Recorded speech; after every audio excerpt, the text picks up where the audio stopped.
I think it is 7 o'clock. We used to have a clock back there, but it is now gone. And I will assume that it is 7 p.m., and I will call the City Council of Hastings to order.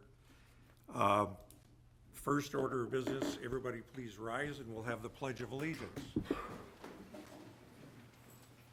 I pledge allegiance to the flag of the United States of America and to the republic for which it stands, one nation, under God, indivisible, with liberty and justice for all.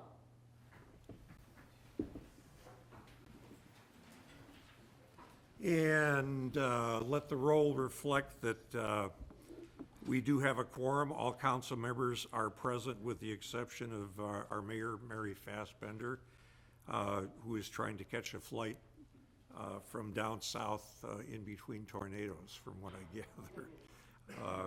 She has been out of town. Her brother passed away a few days ago, so she's been down there for services, and we hope she has a safe flight back.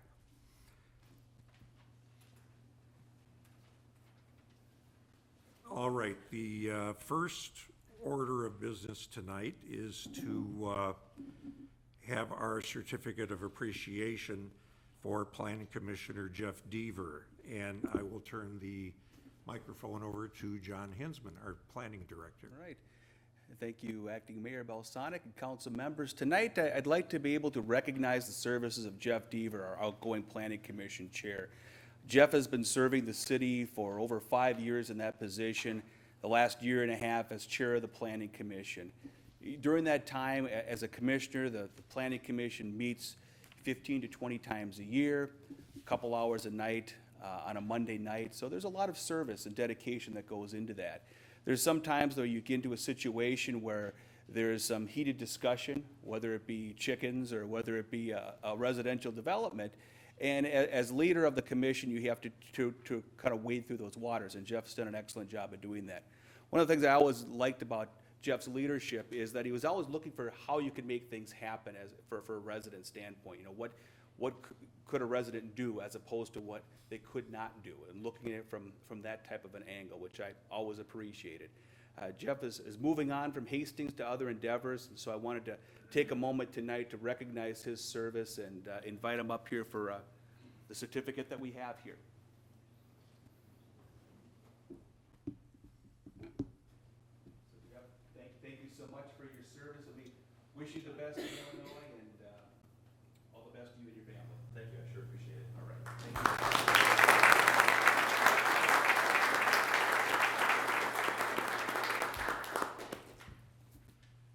Thank you very much, Jeff. Our commission system is all volunteer, and it is truly a lot of effort for commissioners to devote their time to the different things that the city likes to have the city council look at and the staff look at. The planning commission, of course, is one of the more important ones. I shouldn't say more important. It is very important because it is a state mandated commission.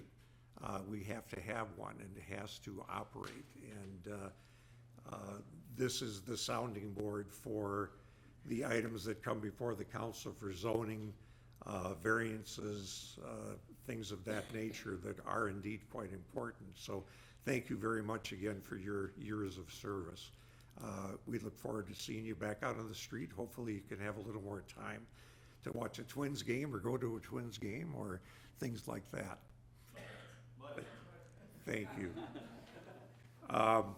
Next, we will go to a proclamation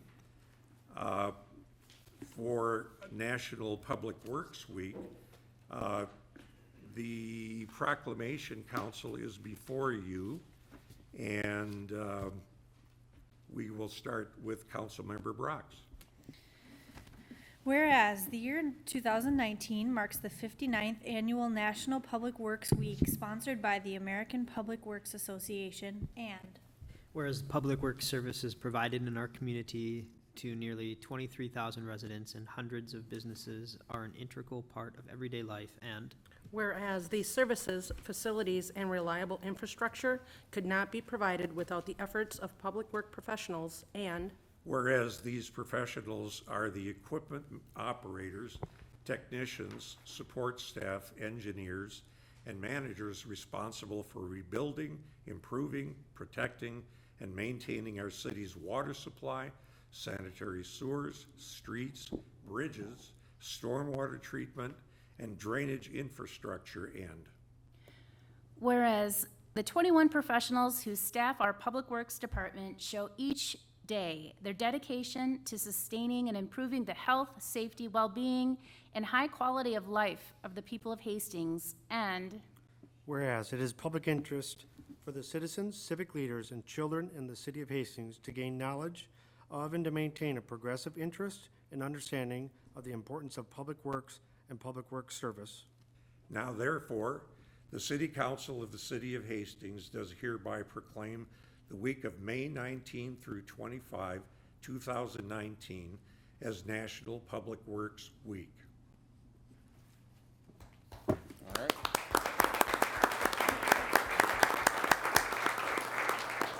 And with that, we have our Public Works Director, Nick Egger. Yeah.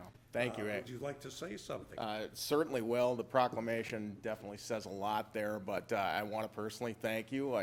This is the third such year that we've done a proclamation for this, and really, National Public Works Week is meant to put a spotlight on the industry and all that it does to give the high quality of life that we all enjoy and most of the time take for granted, myself included. You know, we're also users of all these same things that everybody else is, and want to recognize that there's a lot of effort behind the scenes to make it happen. And something I've been utilizing as a statement lately to say is that Public Works makes normal happen.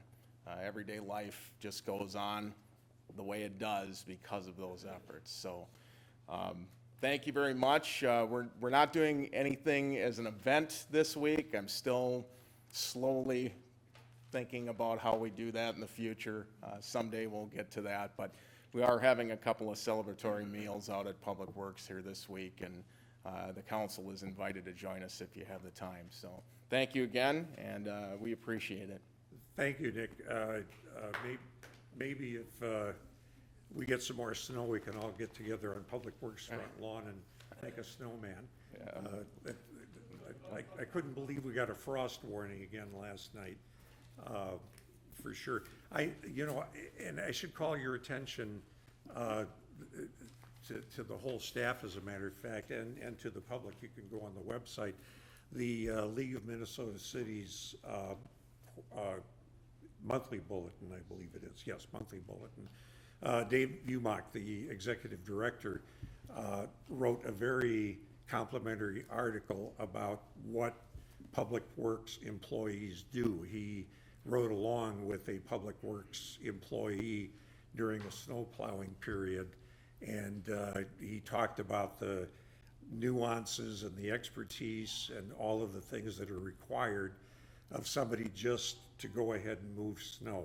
It is indeed a very delicate operation, and one that requires a lot of eyes behind the head in addition to in front.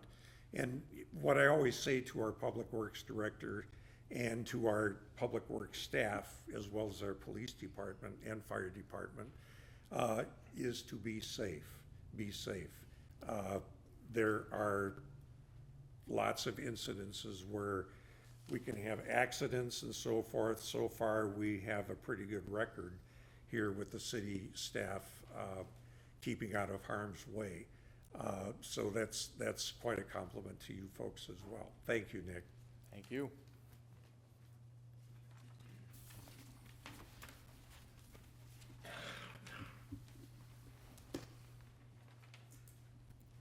Next, we have another proclamation, and that proclamation is declaring May 19 through 29, or 25 rather, as Emergency Medical Services Week. So we will have another proclamation, and I see we have Chief Shute here. Would you like to come forward while we read the proclamation?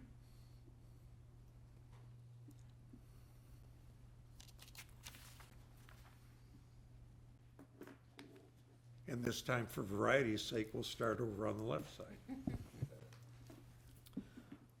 Whereas emergency medical service is a vital public service and Whereas the staff of the Hastings Fire and Ambulance Service are ready to provide life-saving care to those in need 24 hours a day, 7 days a week. And Whereas access to quality emergency care dramatically improves the survival and recovery rate of those who experience sudden illness or injury, and Whereas emergency medical services has grown to fill a gap by providing important out-of-hospital care, and Whereas members of our emergency medical services team are both full-time and paid on call, and Whereas in 2018, our Hastings Fire and Ambulance Service responded to 3,681 calls for service, and whereas go ahead. Dr. Larry Erickson has been our medical director for the Hastings Ambulance Service for over 40 years and is the longest-standing medical director for any one service in Minnesota.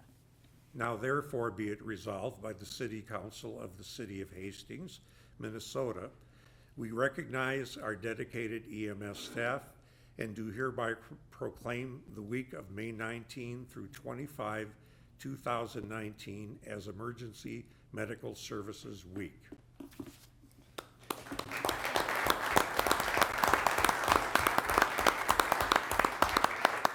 And Chief Mike Shute, I'm sure you have some nice things to say. Thank you, Your Honor, and City Council members. Yes, it's always, we've got a great staff, both of full-time and of paid on call. And kind of like with Public Works, we're those best little kept hidden secrets until the public really needs you. You know, we always take for granted that the water's gonna come out of the faucet, that our sewers are gonna flush and so forth until we have that water main break or the sewer break or a house fire, or somebody's having a heart attack. And presently, we're responding about 10.5 calls every 24-hour shift. So we're becoming a very busy little department. But thank you for the recognition and appreciate it. The, just to add, I'm on the board of directors of the Dakota Communications Center, which is our 911 center based in Rosemount. And monthly, we get a report about how many 911 calls there are, how many for police, how many for fire, how many for different kinds of things. And it is truly amazing. It's not just a phone call. It is a tremendous communication system that works so that somebody who fell down the stairs, hurt themselves riding their bike, had a car accident, whatever it should happen to be, somehow gets emergency help within 4 to 5 minutes. It is truly amazing. Some of the things that I see as a board member is that now we can not only figure out the address of where the call is coming from, but perhaps if it is an apartment building, we can tell which floor it is, and you know, get right to it. So it's not just, well, we're here, now where do we go in this apartment complex, things like that. It is amazing. And again, as I always say to everybody on our staff, please pass along my gratitude to everything that the EMS staff and fire department do. And again, be safe. Thank you, appreciate it. All right, moving right along. Now, we are going to have the presentation of our Historic Preservation Awards, and I'm going to turn that over to Justin Fortney, who is our staff member that works with our Historic Preservation Commission. Justin, welcome to the meeting. Hello, thanks for having me. I'm gonna just take a moment here to. We're not giving awards to traffic cones, are we? No. Okay.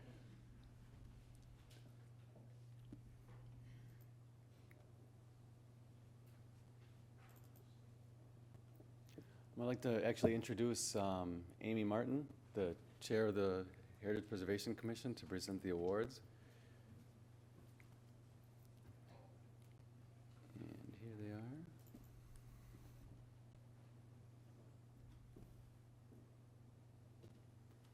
that, I'll turn it over to Amy. Okay, and my quick tutorial is this button, okay. Hi, welcome. I'm Amy Martin. I'm the chair of the HPC, and I'd also like to invite Kathy Sovic-Siemens to come up. Kathy's been on the board for many years, longer than I have.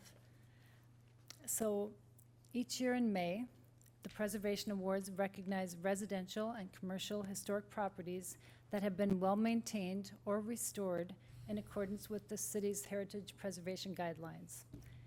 And on behalf of the HPC, I would like to thank the City Council for your support for our program.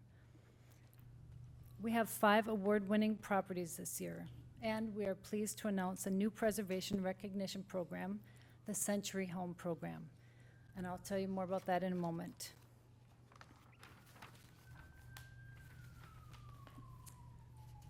Each year, we recognize usually 3 or 4 residential properties, 1 commercial or public property. And just a year or 2 ago, we started doing a stewardship award because we had awarded so many of the historic homes, we'd recognized them, that we wanted to start going back to people who over 20 years or so have maintained their homes. And so that is our stewardship award. So starting out,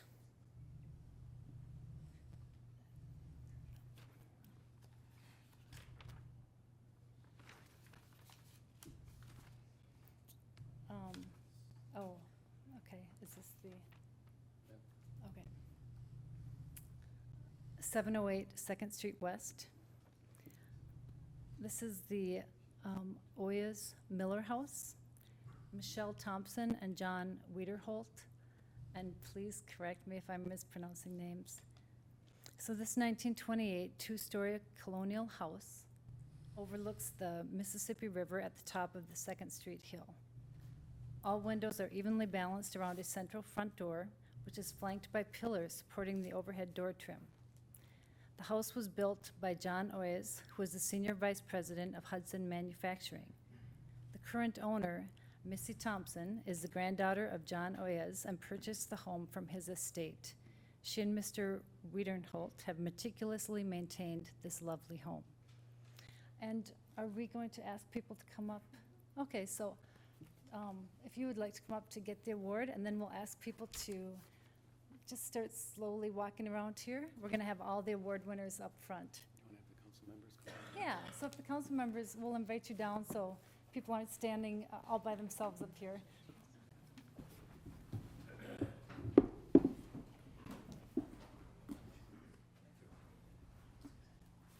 All right.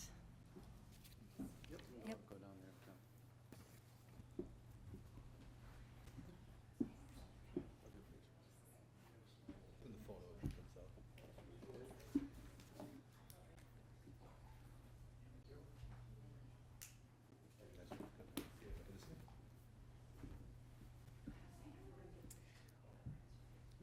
Okay, yes, we take a picture at the end. 406 East 7th Street, Peter and Catherine Fassbender House. And are the owners of this house here tonight?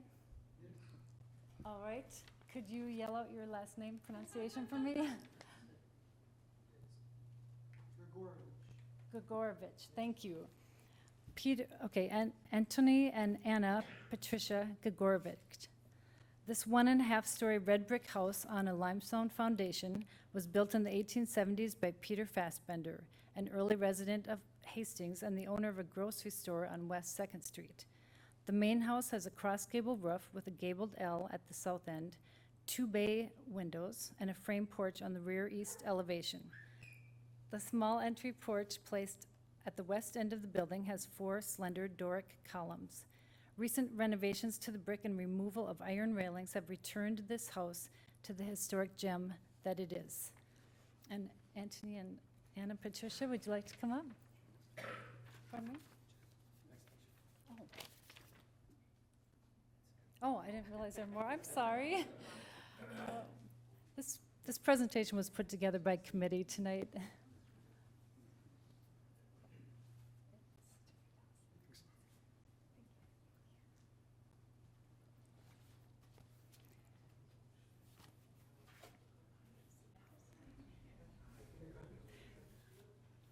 Okay, 200 West Sixth Street, the Roy Hansen House, Ann and Bill Savander. Built in 1910, this 2.5-story classic revival story house is located on the corner of 6th and Eddy Streets. The wood frame building has narrow clapboard siding and rests on a stone foundation with a brick foundation at the rear. The cross gable roof has flared eaves at the roof line. The gables have paired windows, and the date of construction, 1910, is expressed around the windows of the front gable. The original owner, Roy Hansen, was a co-owner of the Hansen Clothing Company. The current owners, Ann and Bill Sylvander, have owned this home and impeccably maintained it for 45 years. So are the Sylvanders here?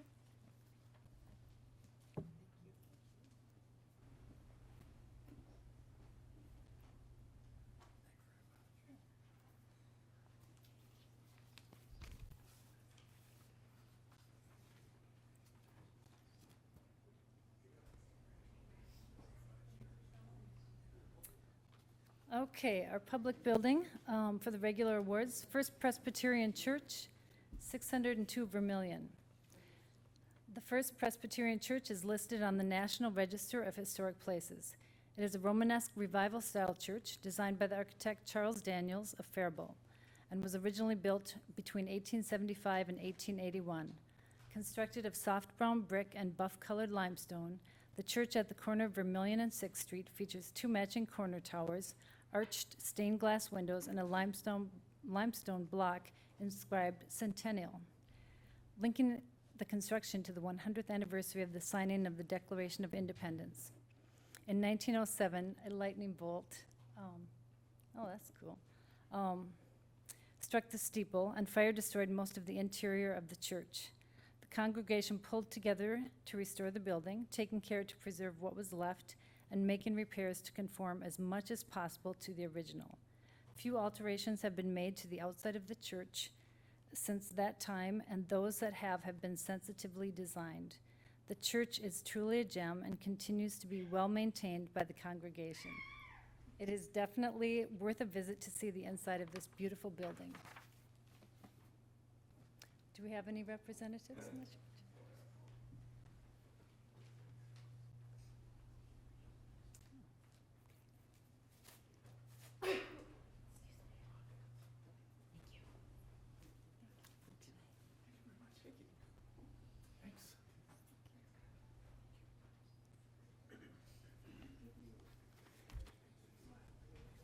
All right.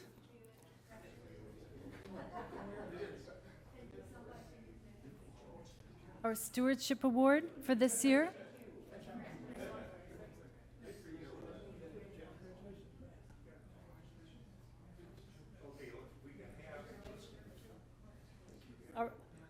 We have a few more. Our stewardship award this year, and this again is going back to a home that has previously received an award and has continued to maintain the standards set by the HPC. And this year we are very pleased to give this award to Rita Dahl, 205 West 7th Street, the Kleiss Ludwig home. Kleiss. This 2.5-story wood-framed gable-roofed house was built around 1904. The north elevation of the gable has a Palladian motif with the central half-round with small rectangular windows on either side. The second story has a carved front seal. Can't see it in that picture. Do we just have one picture here? Okay. An historically compatible 2-car garage at the rear of the house was built in 1998. The house was built by John Kleiss, proprietor of the Gardner Hotel. Mr. Kleiss, who never lived in the home, sold it to Peter and Elizabeth Ludwig. It has remained in the same family ever since, and the current owner, Rita Dahl, is the granddaughter of the Ludwigs. She says that she feels a special responsibility in caring for this house because of that family connection. This house received a preservation award in 2002. Ms. Dahl continues to carefully preserve and meticulously maintain this gracious house and is definitely deserving of this year's stewardship award.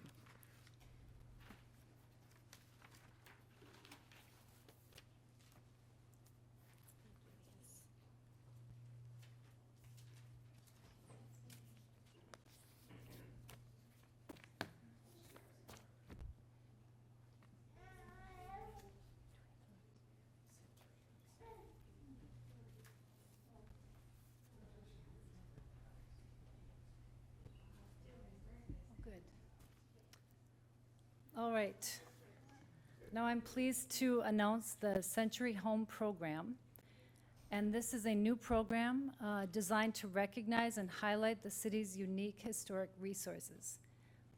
This program is entirely voluntary. Interested homeowners of Hastings properties 100 years or older that meet basic criteria will be able to purchase a commemorative plaque for the outside of their home that designates it as a Century home. And you can see how attractive this plaque is. We're kicking off the program tonight by awarding 2 Century home plaques to 2 residents whose homes turned 100 this year. And I'm not sure if either of the recipients is here. Oh, Ruth is here, awesome, okay. So,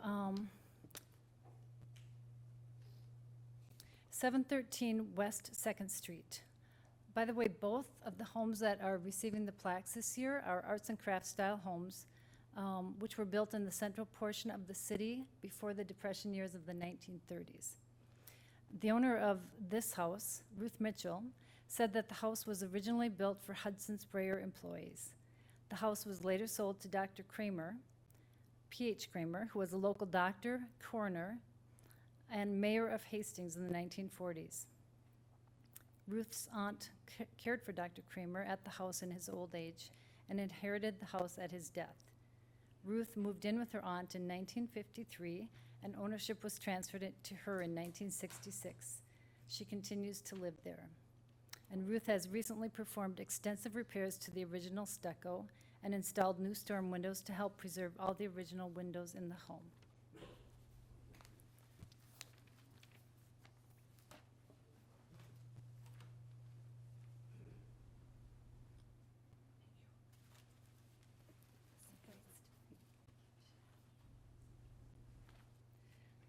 All right. Our other recipient of the Century Home Plaque is Robert Krippner of 201 West 8th Street. Is Robert here tonight?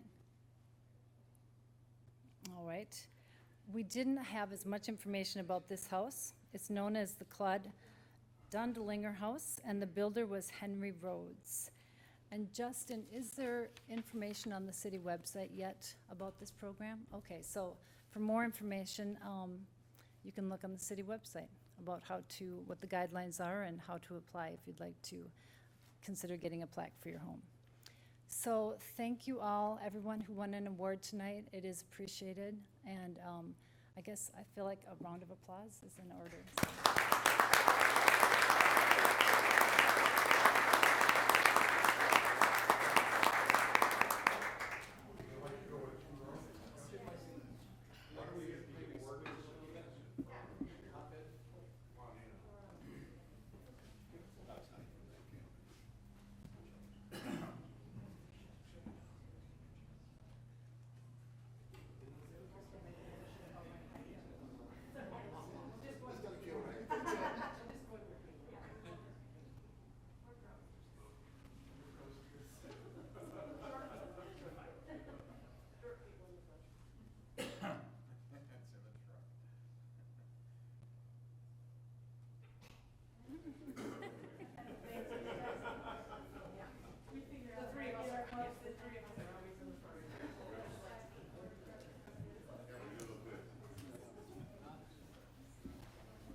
Oh, I had a pen here somewhere, yeah.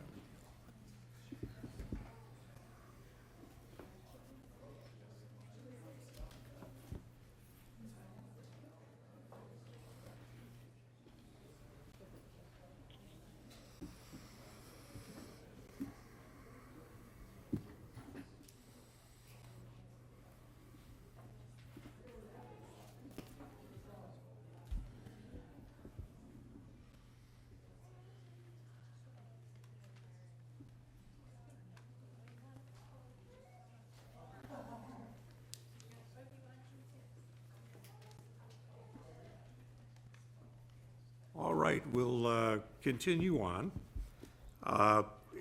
At this time, we have a presentation to be made by Dean Markinson.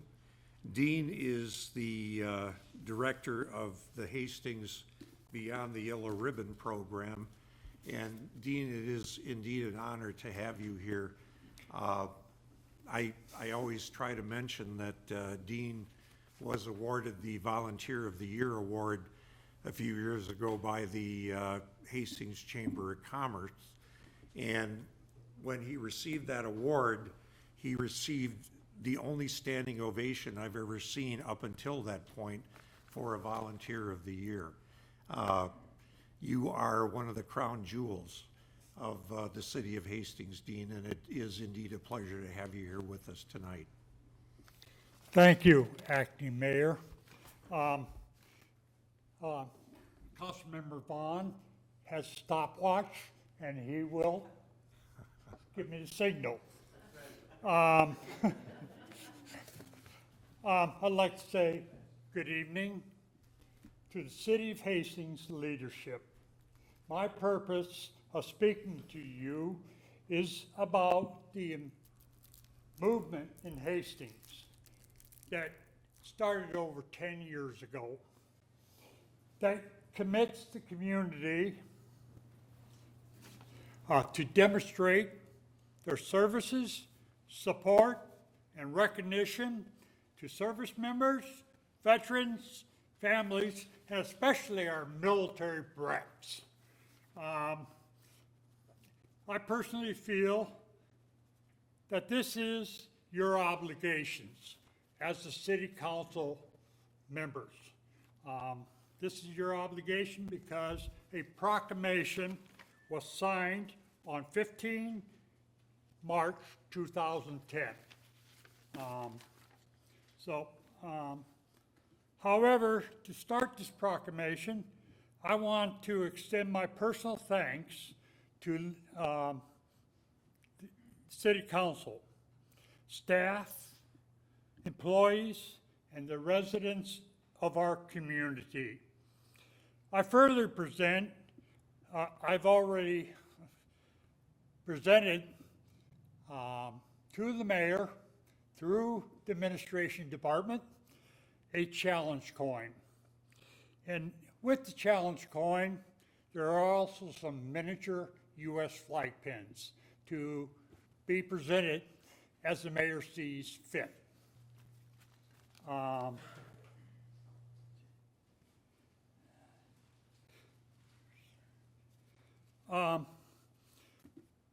Personally, at this time, I'm going to deviate a little bit.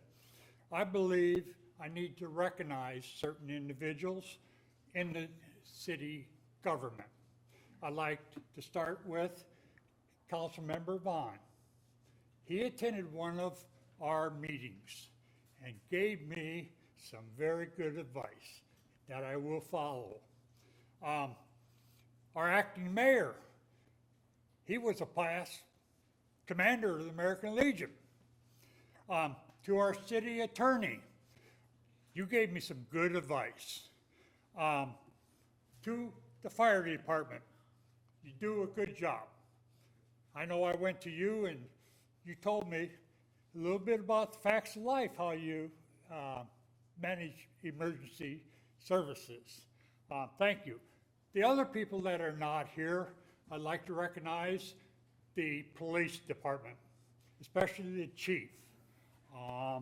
The communications department, Lee. She's kind of like my right-hand person when it comes down to communications. The other department I'd like to recognize is the Parks and Recs. They're my right-hand person when I do any activity. I thank you. So I'll quit deviating. What is the mission, and is it still relevant? Yes, it is relevant, as there are still community members that are serving in harm's way while their families remain at home. The estimate is over 1,800 service members and veterans within this community. And if we add all the wives, the children. That number even gets bigger to be served. I ask, don't you think they deserve it?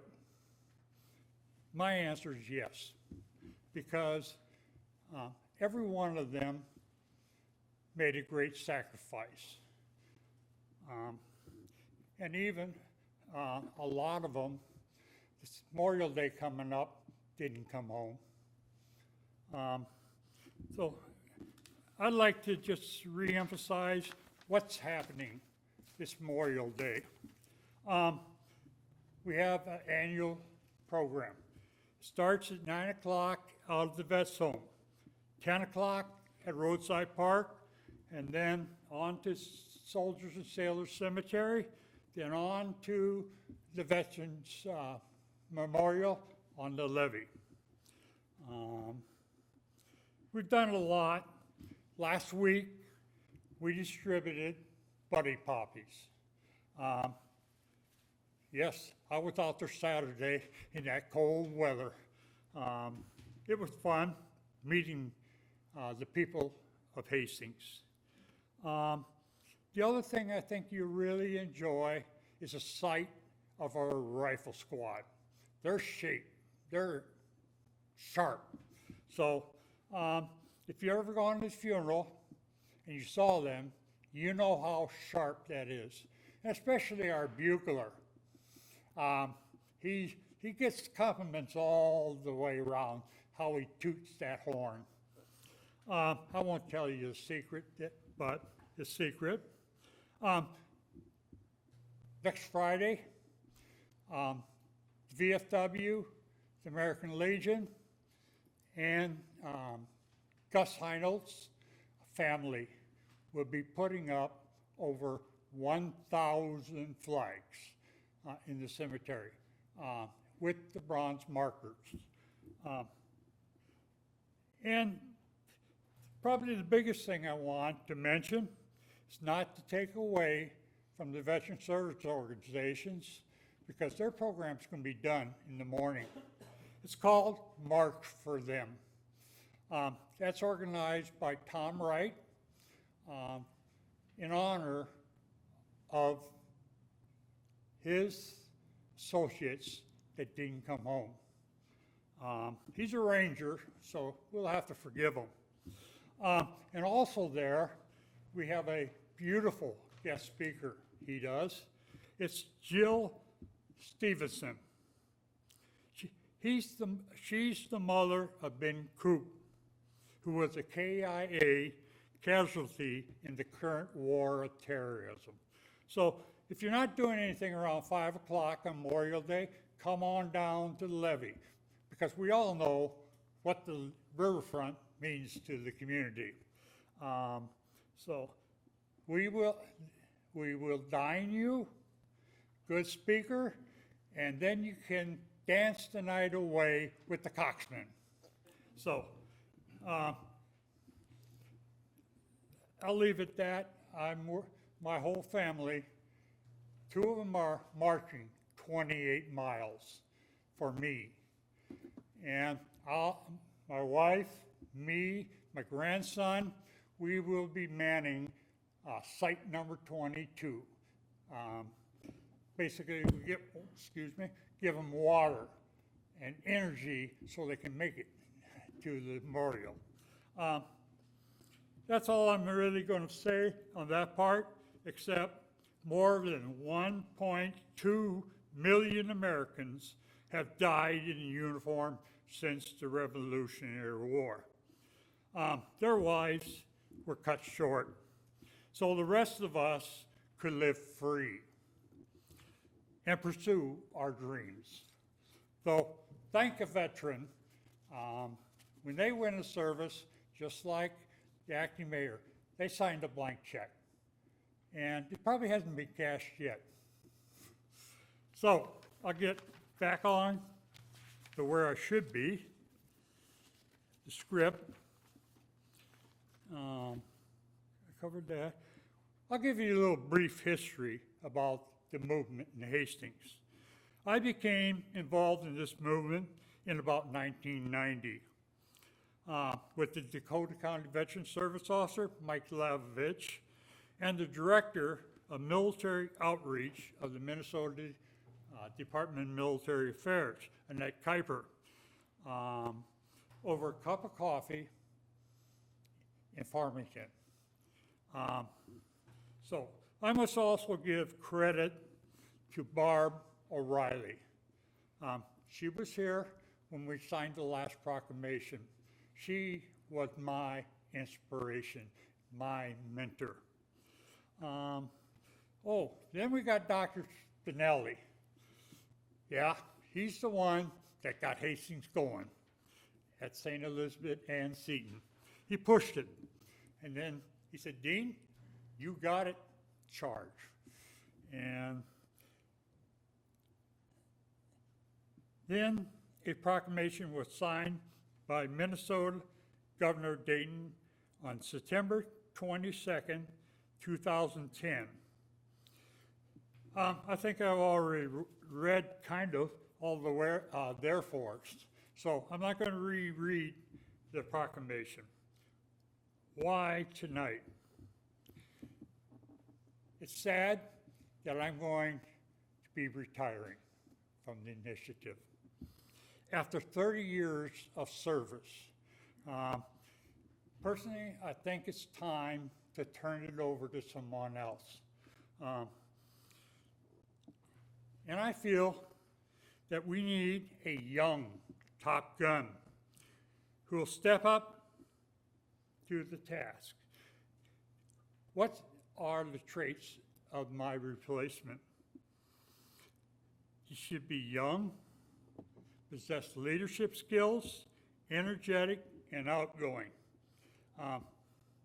That'd be a great improvement over me. It must be noted that this is a volunteer position, which receives no wages, just personal satisfaction of serving the community residents. If you know anyone that's willing to walk in my shoes and my footsteps, please send them to the mayor or United Way, Mary. Take over my job. I got the question here. Acting Mayor, Councilmember Mon, what do you think about this recommendation to turn it over to the city with appointment of a commission? Remember that advice? So, what's the financial impact? There's not. One thing I promised Mayor Paul Hicks, I would not accept one single penny from the city's coffers, and I have not. It's just been supported through the generous donations of people within the community. I do not do any fundraising. Donations come from the heart. The budget is approximately $2,000 annually. I think that's a very low cost for your freedom that has been given to you by the service member, not the government. I think a lot of people might know this. Quote, "It is not the soldier, not the minister who has given us the freedom of religion. It is the soldier, not the reporter, who has given us freedom of the press. It is the soldier, not the poet, who has given us freedom of speech. It is the soldier, not the campus organizer, who has given us freedom to protest. It's the soldier, not the lawyer, who has given us the right to a fair trial. It is the soldier, not the politician, who has given us the right to vote. It is the soldier who salutes the flag, who serves beneath the flag, and whose coffin is draped by the flag, who allows the protester to burn the flag. It's the soldier. What are some of the activities and events? Well, if you followed me, there have been many. But partnering is the key in distributing and eliminating redundancy. Some of the high points are continuation of the normal activities within the community. The VFW has a rifle squad and does Veterans Memorial. Recognition, support of the Hastings Veterans Home. There's about a little over 125 residents there. The reason they're low is, number one, they've been remodeling out there. And it's easier to manage 125 than 160. Okay, I hear you. We're going to be at a lot of activities, Patriot Holidays, Downtown Cruising, Rivertown Days, Little Log House, Dakota County Fair, and the many youth programs, to name just a few. I'd like, if you desire the activity plan, I'll provide it to you, if not previously received. Here are some of the events that will happen in the next 90 days. Yes, there's a lot of them. I only ask that you attend the ones that you're choosing. However, the community meeting is on June 13th, 7 p.m. at the American Legion. The objective is to explain what the program's about, because there's a lot of people in the community that don't know what Beyond DL Ribbon's all about. But the key thing we're going to do, we're going to listen to what the residents have to say. That's the objective. What is our objective? Good attendance, good discussion, and good decisions. That's what you missed, Acting Mayor. What are some of the stuff? The VA is going to come to us for the first time in the history of the community. That's going to be benefits, medical center, county veterans service officer, and the veterans vet center, and much more. We're going to do that up at Crossroads. I'm working on bringing all the armed forces to Hastings to demonstrate their force. We're going to have a marching down 2nd Street and the riverfront. That's to be determined. Who's working on that? The owner busted nut. My daughter wants to come and give her Pamper Chef thing. And we'll pick up other people because she said, not one, but we need many to draw the people. I don't expect anybody to be going to Bethel University to the Joining Community Forces Seminar. I already talked about Memorial Day, March for Them. On May 28th, I'll be with Mo. She's going to interview me, so you can listen to KDWA 1460 AM. Sorry, I don't know all the FMs. We're going to host a pizza party. Now, the acting commander knows what that's all about. He attended one of them. We have a seminar by Wells Fargo talking about make the most of your money. We'll be with Ronnie up the Red Barn for Amber Alert. We're going to, the Vets Home is going to have a Flag Day activity. That's sponsored by the Dakota County Elks. It's a beautiful ceremony. I already talked about my meeting. You all know about the cruise-in, Rivertown Days, Little Log House. I'll be there. Probably the most highest point that's going to come up on 28 August. The United States Air Force Starlifters will be coming back to Hastings again. They're playing up to the state fair, so they love it. Okay, I'm going to give you a little bit about my involvement. I'm a service volunteer, United Way, and the Hastings Veterans Home, and a lifetime member of American AMVETS, Vietnam Veterans in America, the Disabled American Veterans, the American Legion, and the VFW. So I got my plate full. Yes, it's overflowing.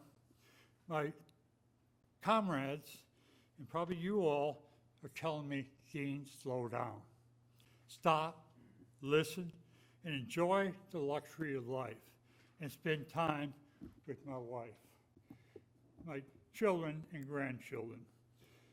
I'd like to share one personal experience that happened this weekend.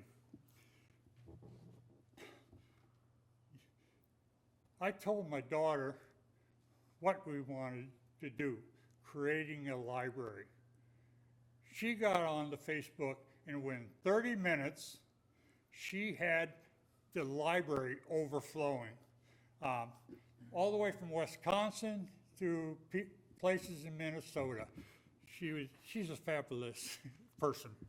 The Eagles Luncheon was just last week.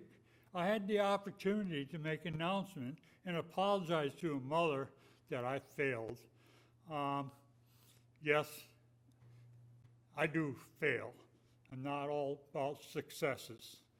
I always mention the celebration of my wife's birthday where that happened. So a special thanks is again rendered after all this. Went home to the evening of some good sleep. The other thing that's going to be an honor after I leave here, I'm going to the American Legion meeting, membership meeting. At this meeting, we're going to recognize two past commanders, Bob and Diane, and we're going to wrap them in a quilt of valor. That'll keep them warm, and it's a demonstration of love. It was made by ladies here in Hastings. So, are there any questions? Boy, somebody's got to have a question. When am I going to quit? Thank you, Your Honor. Thank you, sir, for your very informative background and of information. I was curious, could you please tell us exactly what are the activities for Memorial Day? Well, I covered that before it started. Yeah, Okay, I'll again, they start again at the Veterans Community Home. starts at 9 o'clock. 9 o'clock. At the Vets Home. There we go, okay. 10 o'clock at Roadside Park. Then they go Soldiers and Sailors. Then they go on down to the levee, Veterans Memorial. Yep. And we got the march for them at 5 o'clock. Wonderful, thank you. That's Memorial Day. Thank you for allowing me to reiterate it to the listening audience. It's great. As I understand, the Legion is the host this year, and they got some great speakers and a brand new MC. So, and they'll all be in uniform. Okay, I'm sorry, any other questions from the council members at all? Basically, I know Mark's got the whole script, the acting mayor's got the whole script, administration's got the whole script, and if you want it again, I'll send, just send me an email and I'll send you the whole script. Thank you. Thank you Dean. for your attention.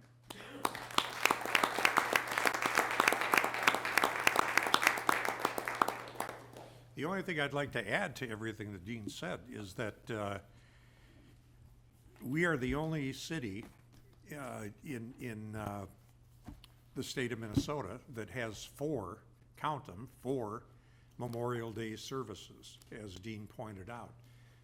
Every other community only has one. And it is indeed quite a tribute to our fallen that we are there to honor them in so many different places.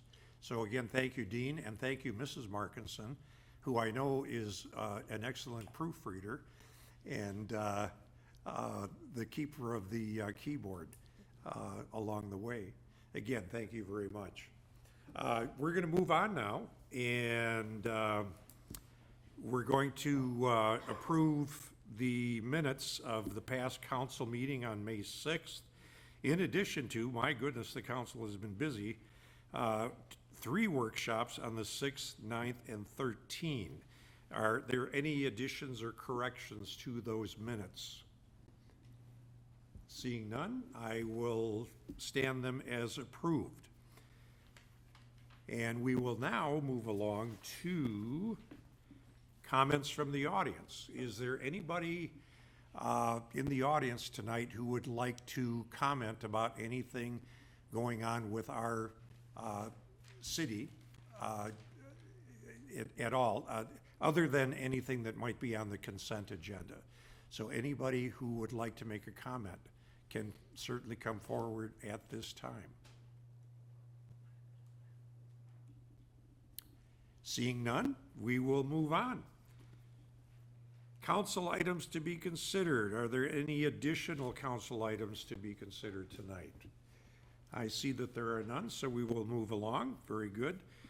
We now have before us our consent agenda, and I am looking for a motion and second to approve the consent agenda. Councilmember Fulch makes a motion to do so, and Councilmember Vaughn makes the second. No discussion I can see, so we will move to the vote. All those in favor say aye. Aye. Aye. Those opposed, and that motion prevails. All right, we will move along to a public hearing on our amendment to the city code that would allow for chickens in residential areas. And with that, I'm going to turn the microphone over to Justin Fortney, who will give us a little background information and see if we have any questions of him.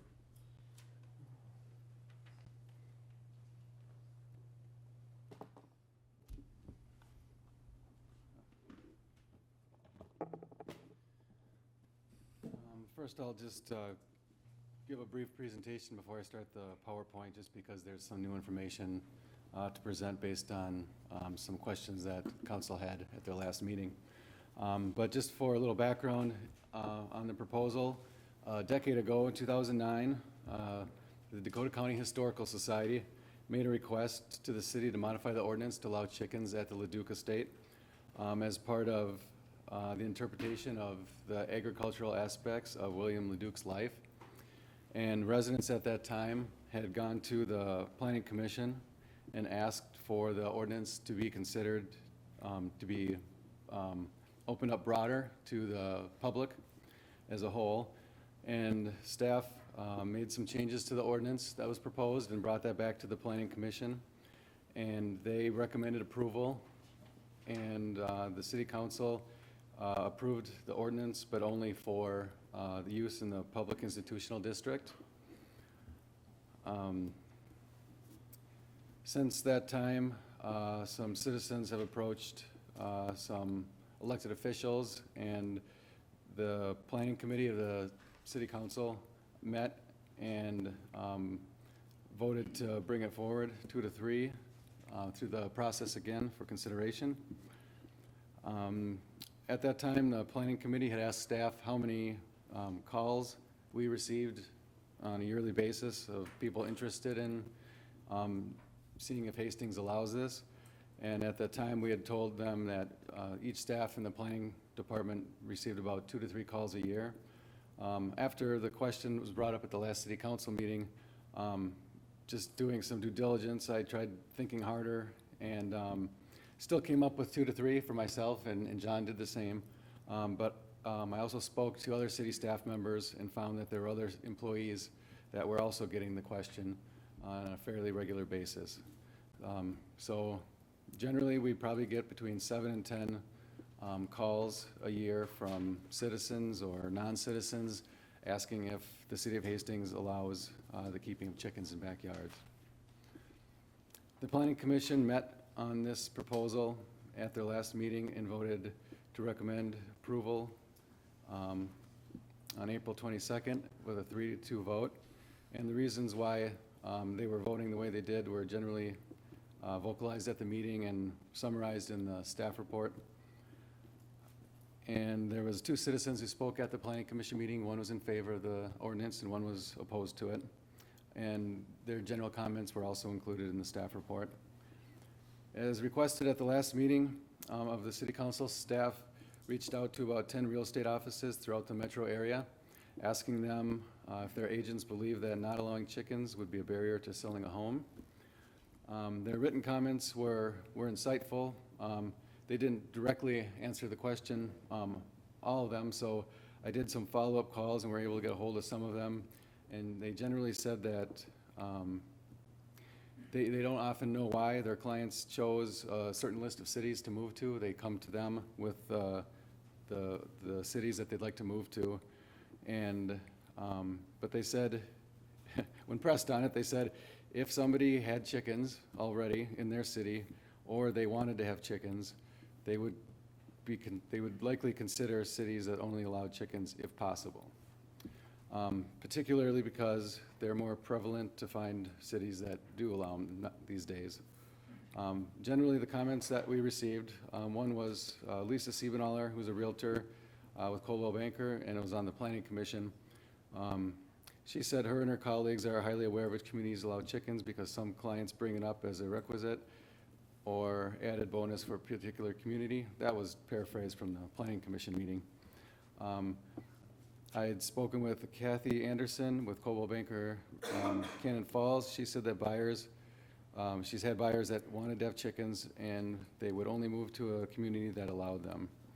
She's never had anyone that made a decision against moving to a community because it did allow chickens. Protea Tolles and her managing broker, Jamar Hardy, United Realty in Minneapolis, said that people are looking to become more health conscious, animal friendly, and take control of foods they consume. Backyard chickens are becoming more popular. Added about 6 months ago, Brooklyn Center began allowing chickens, and they have a Facebook group for tips, resources, and ideas. She added that she has not heard any negative feedback from neighbors in these cities that allow chickens.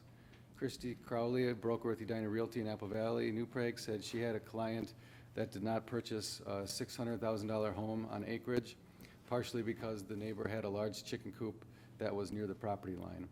She added that selling homes in cities that do allow chickens has not been an issue because the premier neighborhoods in those cities where owners may be opposed to them have covenants that would not allow them or their coops, regardless of city codes that allow them.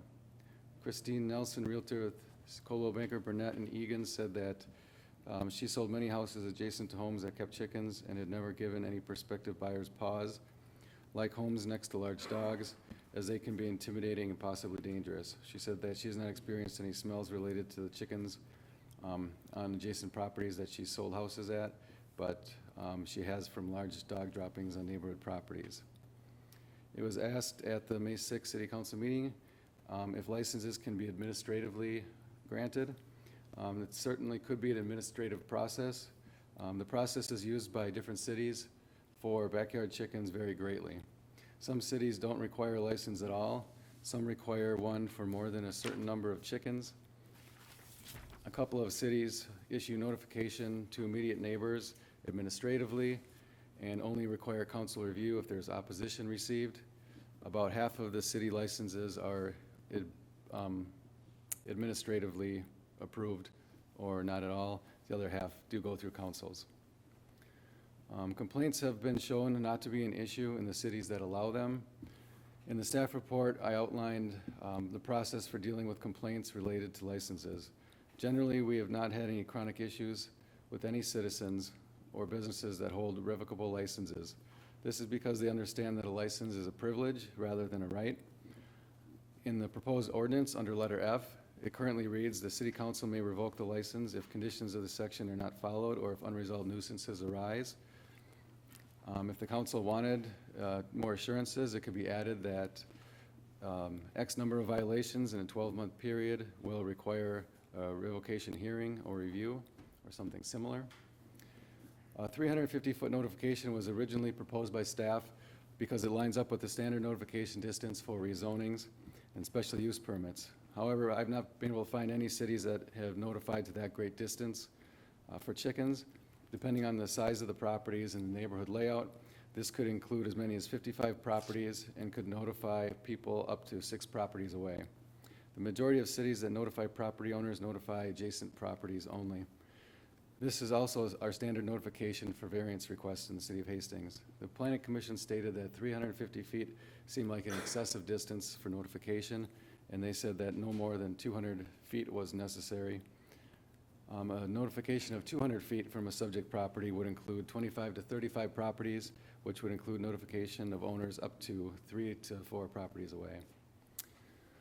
Related to measurements, the Planning Commission did remove the proposed 25-foot setback provision between a coop and an adjacent home. They wanted to assure that no one was restricted, even from a small lot, from proposing to keep chickens. In measuring aerial pictures of even the smallest properties in town, staff does not believe that the 25-foot setback from adjacent homes would restrict anyone from keeping chickens, but believes that that requirement is not overly restrictive and that it would benefit proper placement on the lot. Animal housing fires do occur nationally every year. Investigations find that fires are most often linked to animals knocking over heat lamps. In the winter, when they're not securely mounted or installed. Also, if heat lamps that were not, or lamps that were not rated for heating devices were used, they can malfunction. Most chicken breeds don't need supplemental heat in even the coldest temperatures of our state. However, drinking water has to be kept from freezing for obvious reasons. Over the past several years, there's been a lot of alternatives developed for particularly chickens because backyard chicken raising has become so popular. They include infrared pet heaters, ceramic infrared heat emitters, flat panel chicken coop heaters, heated water bases, and heated waterers. The staff report includes some fire facts from Chief Michael Shute and some facts related to animal heating fires and general home fire statistics. Applicants would be required to show their proposed housing plan to staff for review, and which would include any plans for any heating devices. Rich Barker with the DNR reported that backyard chickens do not increase the number of predators in a neighborhood. He said that predators if a predator happens to be close and they can hear or see a prey, then they would obviously move that short distance. He added that issues with predators can be addressed with securing a coop and adding any fencing necessary. The CDC and Dakota County Public Health Department acknowledge that there are health risks with any pet, but do not recommend against owning most pets, including backyard chickens. Health risks related to backyard chickens would be for those that are in contact with the chickens and not the community at large. Hand washing and cleanliness is recommended for protection of the homeowners. Staff has looked at other communities that allow backyard chickens for feedback.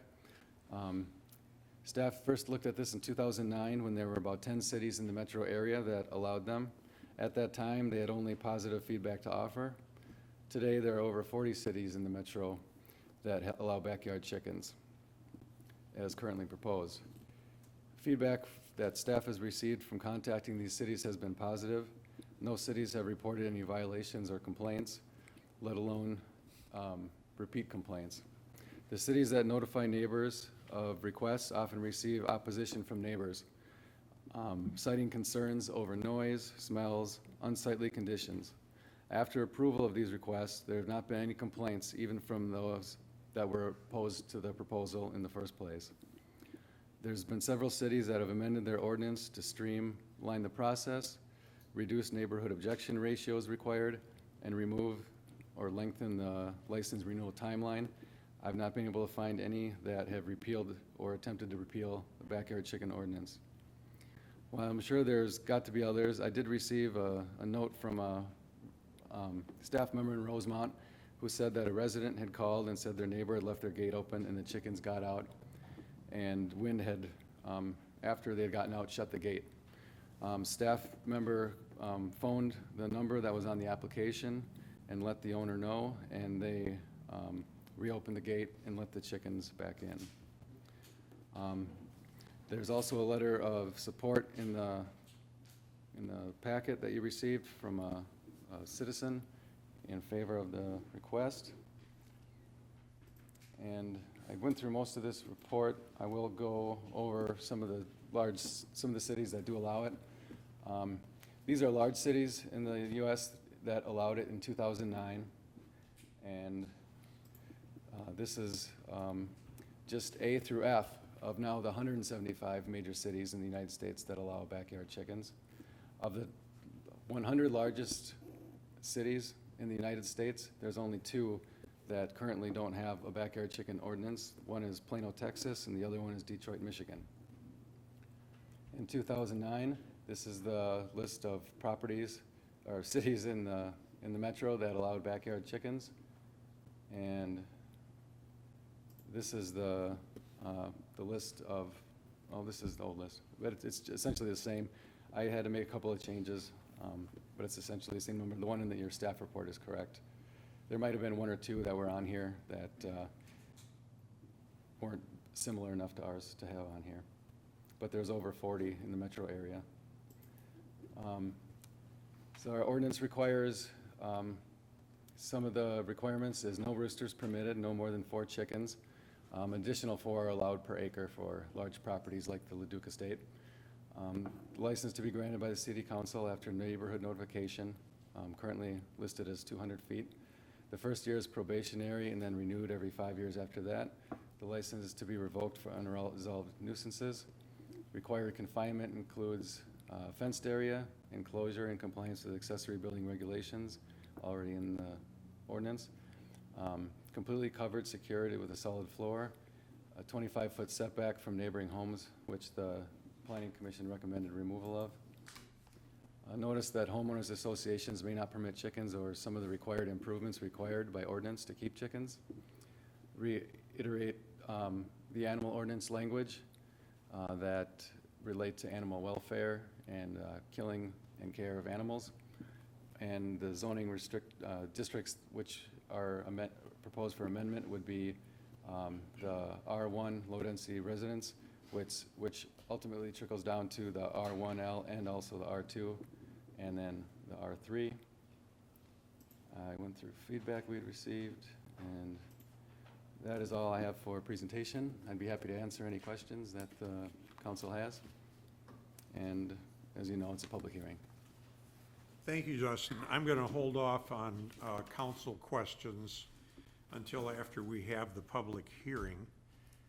So I'm going to open the public hearing, and anybody who would like to speak about this ordinance, either for or against, is certainly welcome to come up and do so. We would ask that you state your name and address when you do come up to the podium. So with that, I think this is the first time we've had a left-handed,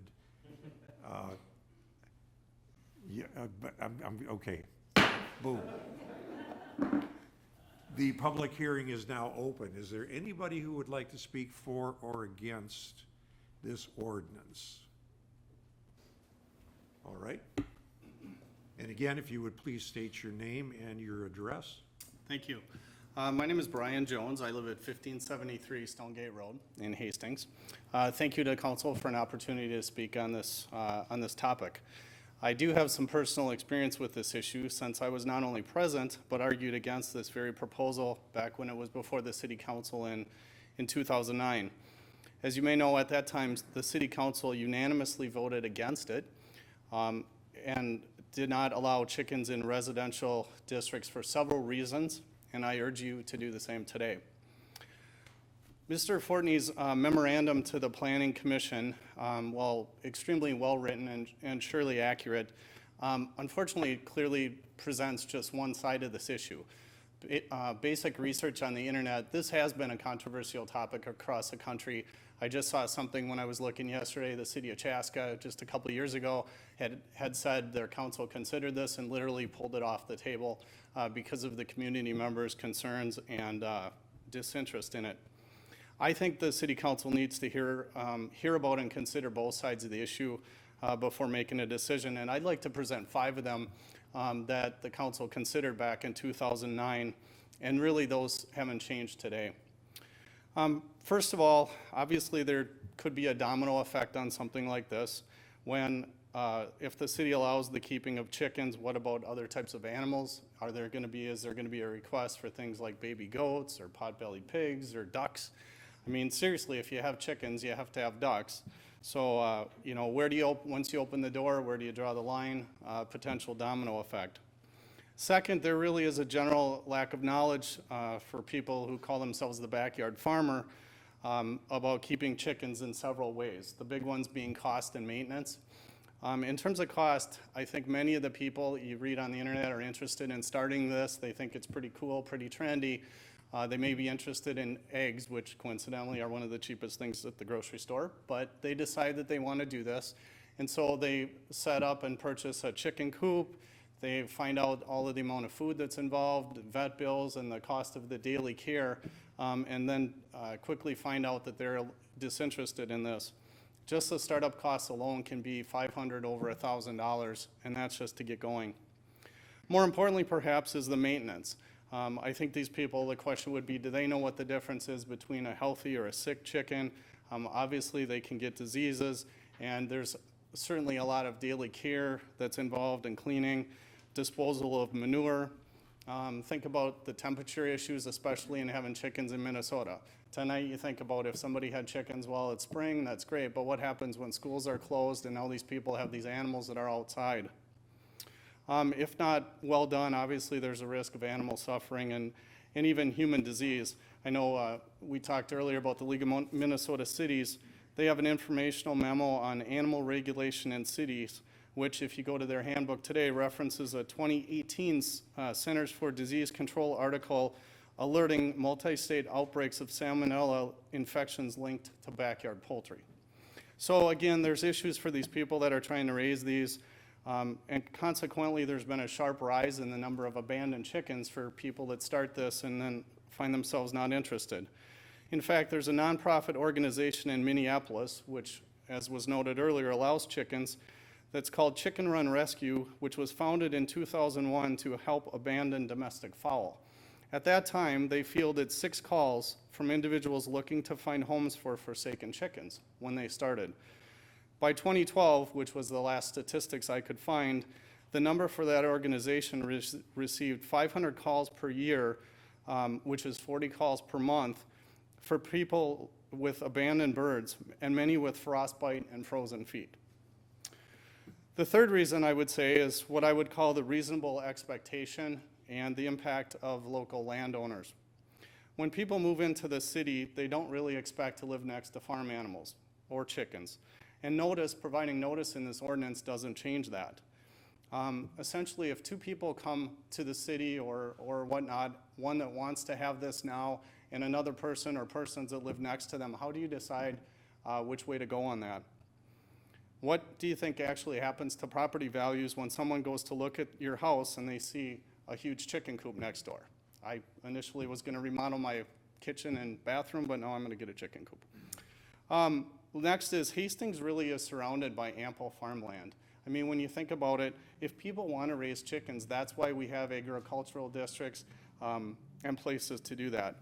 In terms of agricultural zoning, the whole purpose of that is to protect farmland and farming activities from incompatible non-farm uses. So again, there's residential areas, there's commercials, and there's agricultural.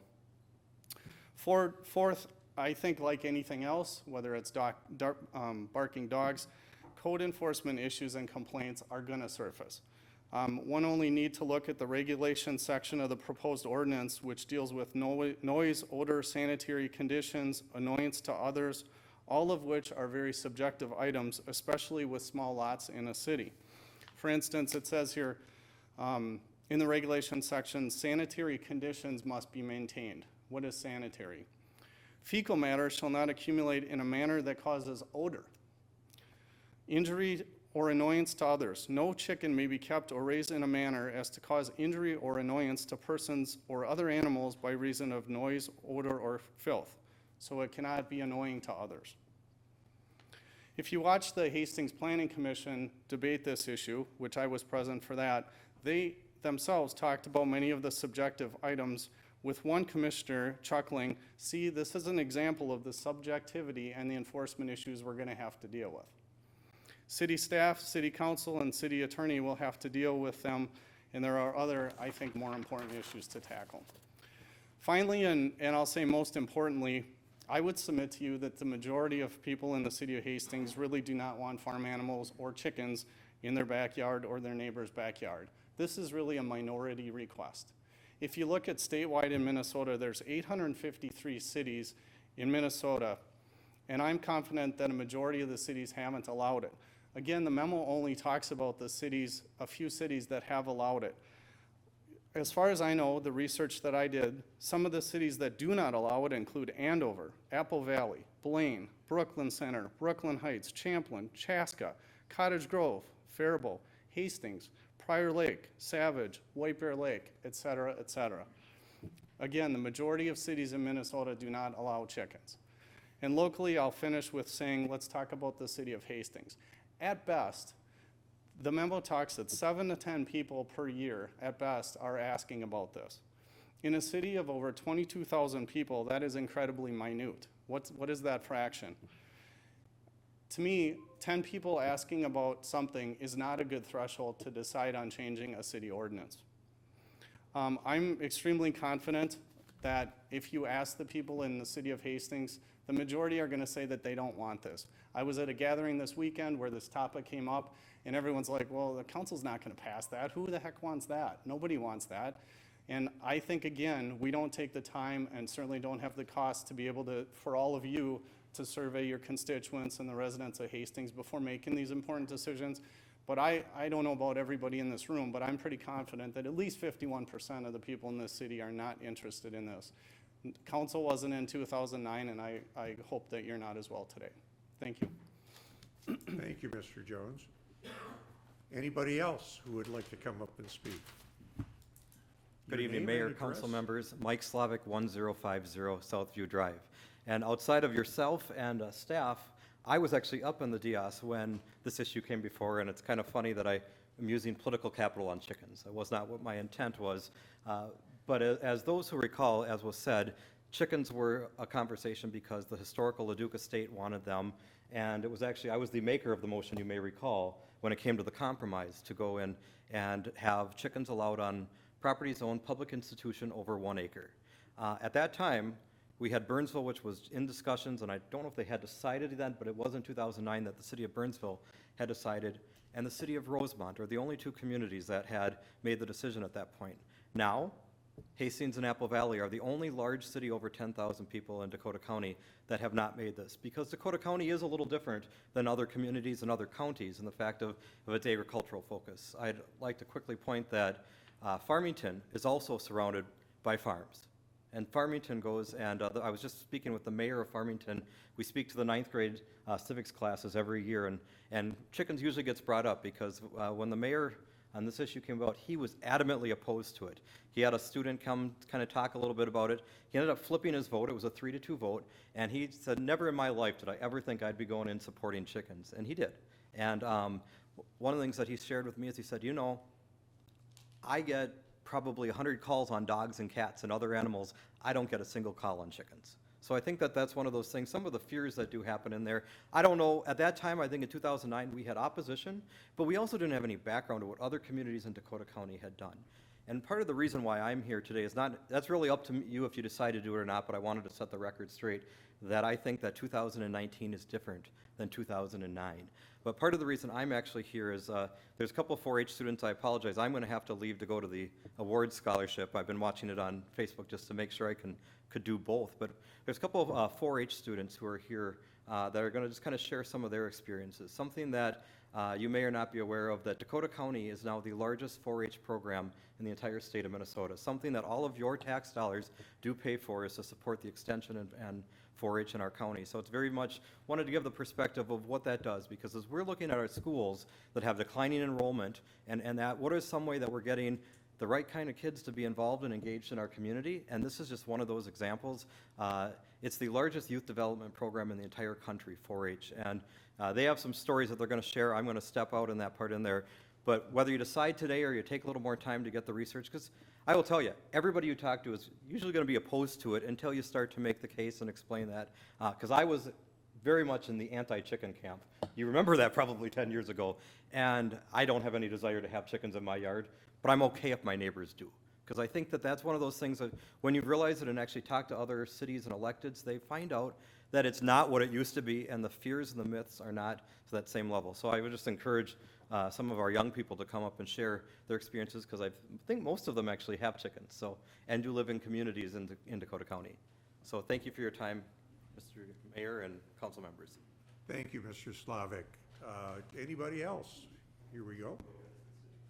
And again, if you would state your name and your address, and I think we have a couple of microphones there. Are they both working? They are both working. All right. I'm Megan Abagat. I live in the city of Egan in Dakota County. I'm Ann Brimehurst. I also live in Egan. I'm Alex Brimehurst, and I live in Egan as well. I'm Josiah Trost, and I live in Hastings. And we are a team participating in the 4-H SOAR competition.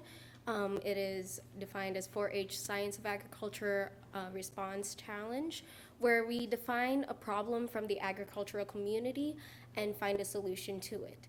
So due to the low percentage of many more people on not indulging themselves into agriculture, they wanted the future generations like us to improve the solutions and improve the problems from the agriculture community to connect it more to the urban community.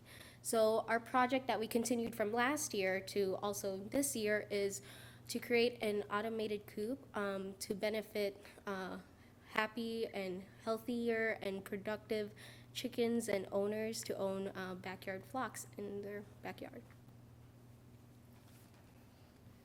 All right, so Alex and I, we live in Egan. We've had chickens for about 7 years now, and we have them because they are part of our 4-H project, and we like to raise chickens from chicks to hens to laying hens.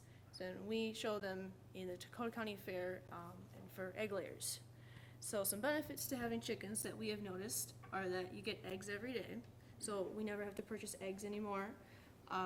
They eat the insects in your yard, and so you have what our neighbors have said. Our neighbors also have chickens, and what they have said is they have noticed a decrease in the ticks that they get in their yard. And they also have helped us to teach agriculture, learn more about farming and agriculture. We've also learned a lot about responsibilities, about feeding the chickens every day and collecting the eggs every day. We haven't had a problem with our neighbors, you know, any noises or any smells or anything. Chickens are generally a quieter animal, especially if you have hens. And we haven't had a problem with our neighbors, except when we let them out, they had gone into our neighbor's yard, and what happened was that the dog had barked at the chickens, and so the neighbors had said, well, your chickens are out, so that was the only problem we had had. I'm Alex Brimehurst, and as I said earlier, I live in Egan. I'm part of the Dakota Thunder 4-H Club, and I am a backyard chicken owner. And so, like Ann said, we have had chickens for 7 years, and our main reason for having chickens is for having them for a 4-H project. Because Egan allows us to have chickens, we have been able to show chickens at the fair and become more involved in 4-H. So I believe that if Hastings allowed chickens, there could be so many more people that could get involved in 4-H and agricultural activities. And besides being able to do the poultry project, having chickens allows you to get free eggs. I know he mentioned that eggs are pretty cheap, but there's a big difference between store-bought eggs and eggs that you get from your own chickens as far as taste. They taste a lot better. You also get free fertilizer. You can use the manure as fertilizer for your garden.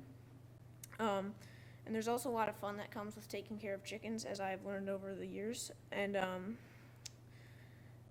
they are also easier to take care of than dogs and much quieter if you don't have roosters.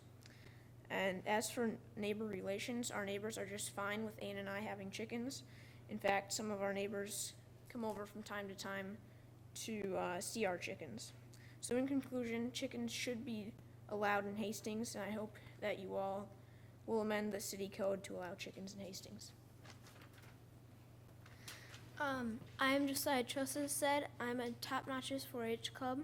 I have a backyard chicken flock. I live close to Hastings, but I'm actually in Vermillion Township. My experience with chickens, I have raised chickens for 6 or 7 years now. I have over 7 different breeds of chickens through the 6 years. I participate in 4-H Poultry Project. I show chickens at the county fair.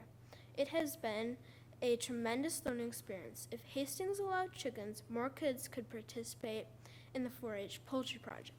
I also think that chickens are very fun. They, you have to take care of them all the time. If you don't feed them, or problems come up, like, so they're very fun. That's all. Thank you very much. Thank you. I see 4 future leaders in our country walking out there. Hello. Hello. State your name and address, please, and what you would have to say. Yeah. I am Barbara Walther. I live at 1880 Steeple Lane. I do have a presentation. Is it something I can stick in quickly or not? I can just do it from here. Do you want? Can you help me, Justin? You guys think that's? Thank you. I think all we need is a. It can go in there. I can probably just tell you. Actually, the kids really covered pretty much everything I wanted to say. They did an something that would amazing go job. into here. Yeah, if it's too much. Well, Let me get yeah. around here. Let me. All right. Thanks. I probably have That an might be- HDMI. I do have that. I don't know if this will work, but We'll see. we will see if it works. Okay. And we got it.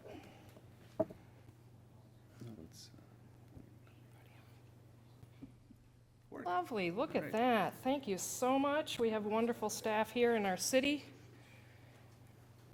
City council members, thank you so much for allowing this time and for taking this up under consideration. I live here in town. I work for the U.S. Army Corps of Engineers. As an ecologist, I have a lot of background in biology as well. So, I just kind of understand a lot of the issues that are going on here. So I'm not going to take us. The kids really did cover it. I want to cover a few things, especially to kind of counter some of the issues that were brought up, and I think Mike Slavic actually made a very good point too as well. I think a lot of the information has come a long way in understanding how chickens are raised. They actually are not difficult and expensive to care for. You let them out in the morning, you clean up, you make sure the litter is clean. Whoops. Make sure fresh food and water. Lock them up at night. It's really that simple. They will eat your food scraps, eat stuff from the restaurants, the bugs, all the ticks, everything that's been said. I've seen them eating mice in videos, snakes. They take care of an awful lot that are out there. And actually, in 1918, the USDA actually put out a flyer that tried to get small family flocks in everybody's backyard, pointing out that an interested child old enough to be able to have a little responsibility could care for a small flock, just like large folks. Okay, the chickens, there is a little bit of the issue with smell. I just wanted to point out that the average dog can poop up to 1/4 pound a day. Chickens maybe 1.5 ounces a day. Okay, it's just not that much poop. You keep them clean, you keep them maintained like any other pets that you might have. And compost fertilizer, absolutely. Chickens are not noisy. I really want to point this out. Very similar to human conversation. The loudest that they will be is a human conversation, and the loudest is when they lay an egg. Isn't that right? They sort of just announce their egg, and that's it. And the roosters are the ones that make the noise. Absolutely. Can't have roosters. No roosters. Roosters are as loud as dogs. I have a neighbor whose dog barks at 2 o'clock when my 2-year-old grandchild is trying to nap. Most annoying thing, okay? It's awful. Not to mention all the other noise offenses to our senses. Okay, they're not noisy. Roosters, this is one little myth that was still sticking out there. Roosters are not necessary to lay eggs. only to have more chickens. Okay, so urban chickens do not carry diseases, okay? The issues are that it is the the mega farms that are the problems here. It is the small family farms that are helping to keep these, they're not immune compromised, they're the other way, they're very healthy, they're able to maintain themselves. Salmonella is a result of poor food handling practices and insufficient refrigeration, not because of having chickens. So they do not. Chickens attract predators and pests? No, they do not. We've already mentioned this, and just because all the chickens that are backyard, sustainably having these backyard pets, there's plenty of information on the internet. It's just like, it's crazy. You just look for it. You can see so many designs for coops. It is so cool. So, yes, they do not decrease property value. I mean, you want to look, I have another slide that's coming up with all the cute coops. I mean, and there has never been a documented case that it has reduced property value. So that's just one thing. Chicken coops are not ugly. Again, just look online. They are the cutest things out there right now just because it is so popular. And I mean, just the matching ones. You can match, you can set things up. They're not ugly, they're great. Okay. The other thing is, I mean, it's so important that we're not losing touch with where our food comes from. Okay, we have a right to grow our own food. Our children have a right to know where our food comes from, and not knowing, I mean, it'd be a shame to grow up and think that your food comes from the grocery store, okay?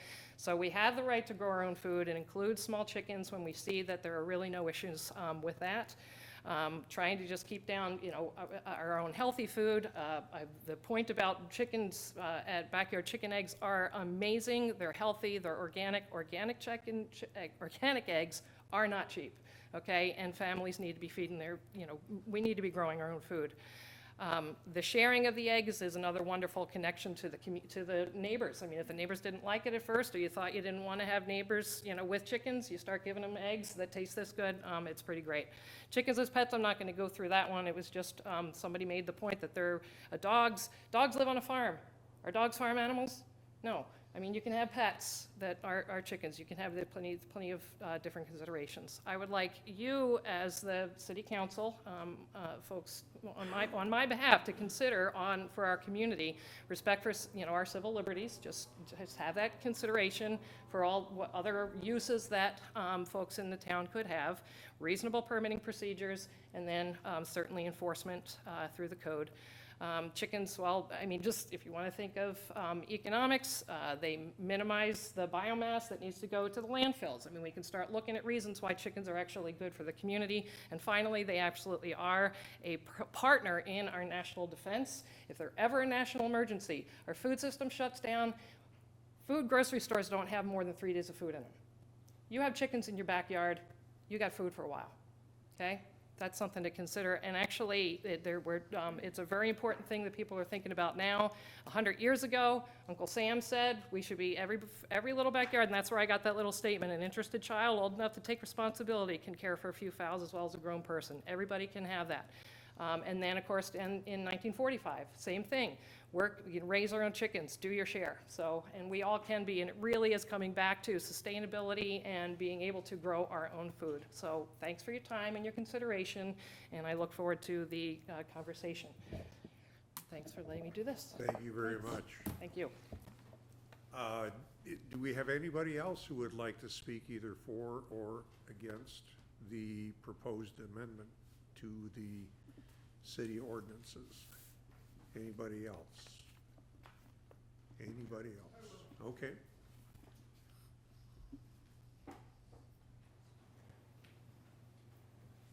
Good evening. My name is Patrick Kelly. I live at 321 West 11th Street. Didn't actually come here to talk about chickens, but interesting topic. But I just thought I'd share this. In 1986, we moved from St. Paul to Hastings.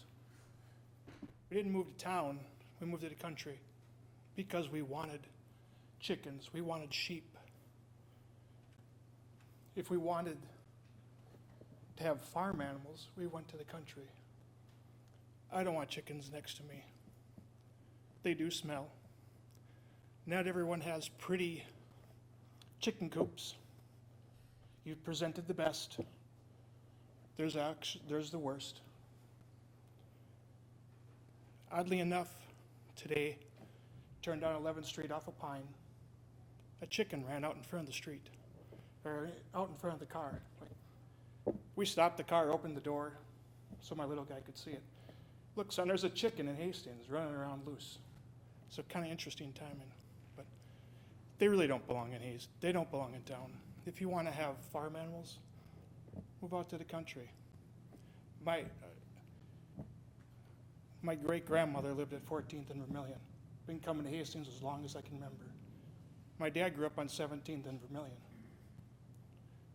He walked across a farm field at one time to get to Grandma's house. Hastings is not what it used to be. It is now part of the metro. Whether we want to agree with that or not, but it's part of the metro. And there's also areas here to have those farms. So I hope the city council takes that into consideration. We have lots of farm areas here. If you want to have those, you have the opportunity. You can move out to the country. But we are part of the city now. Thank you. All right, thank you very much. Do we have anybody else who would like to speak to the ordinance that is before us on the keeping of chickens in Hastings?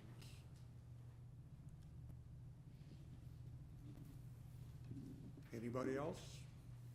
Going to use my left-handed gavel. I am going to close the public hearing, and I will open it up for discussion amongst the city council, assuming that Justin, you might be available to answer any specifics at all. Council discussion. Councilmember Lund. Thank you, Your Honor. Clarification on the 25-foot setback, Justin. I just want to make sure that we're on the same page. In your presentation, it still listed 25 feet, but the commission recommended to remove that. Can you clarify that for the council? Yep. The current proposal that the planning commission recommended does not have the setback for 25 feet. This presentation I showed you was from the planning commission. It didn't, my changes didn't say from today, but other than that, it's accurate. Councilmember Vaughn. Thank you, Your Honor. And I'm going to follow up with Councilmember Lund then, because it's going to be my third point here. What is the recommendation then? What is going to be in front of us? Are we going off what the planning commission agreed to, or what the staff is recommending, or do we still have to work that out as a detail? I'm going to go back to what I asked 2 weeks ago.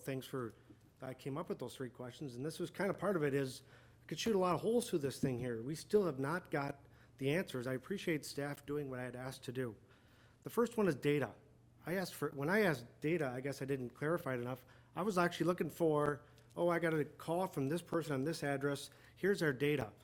What I'm reading and what I'm hearing is, I checked over here, it's about 7 to 10. I have a tough time changing ordinances if we just got ballparks. Again, I'm going to go to the process when I finish here.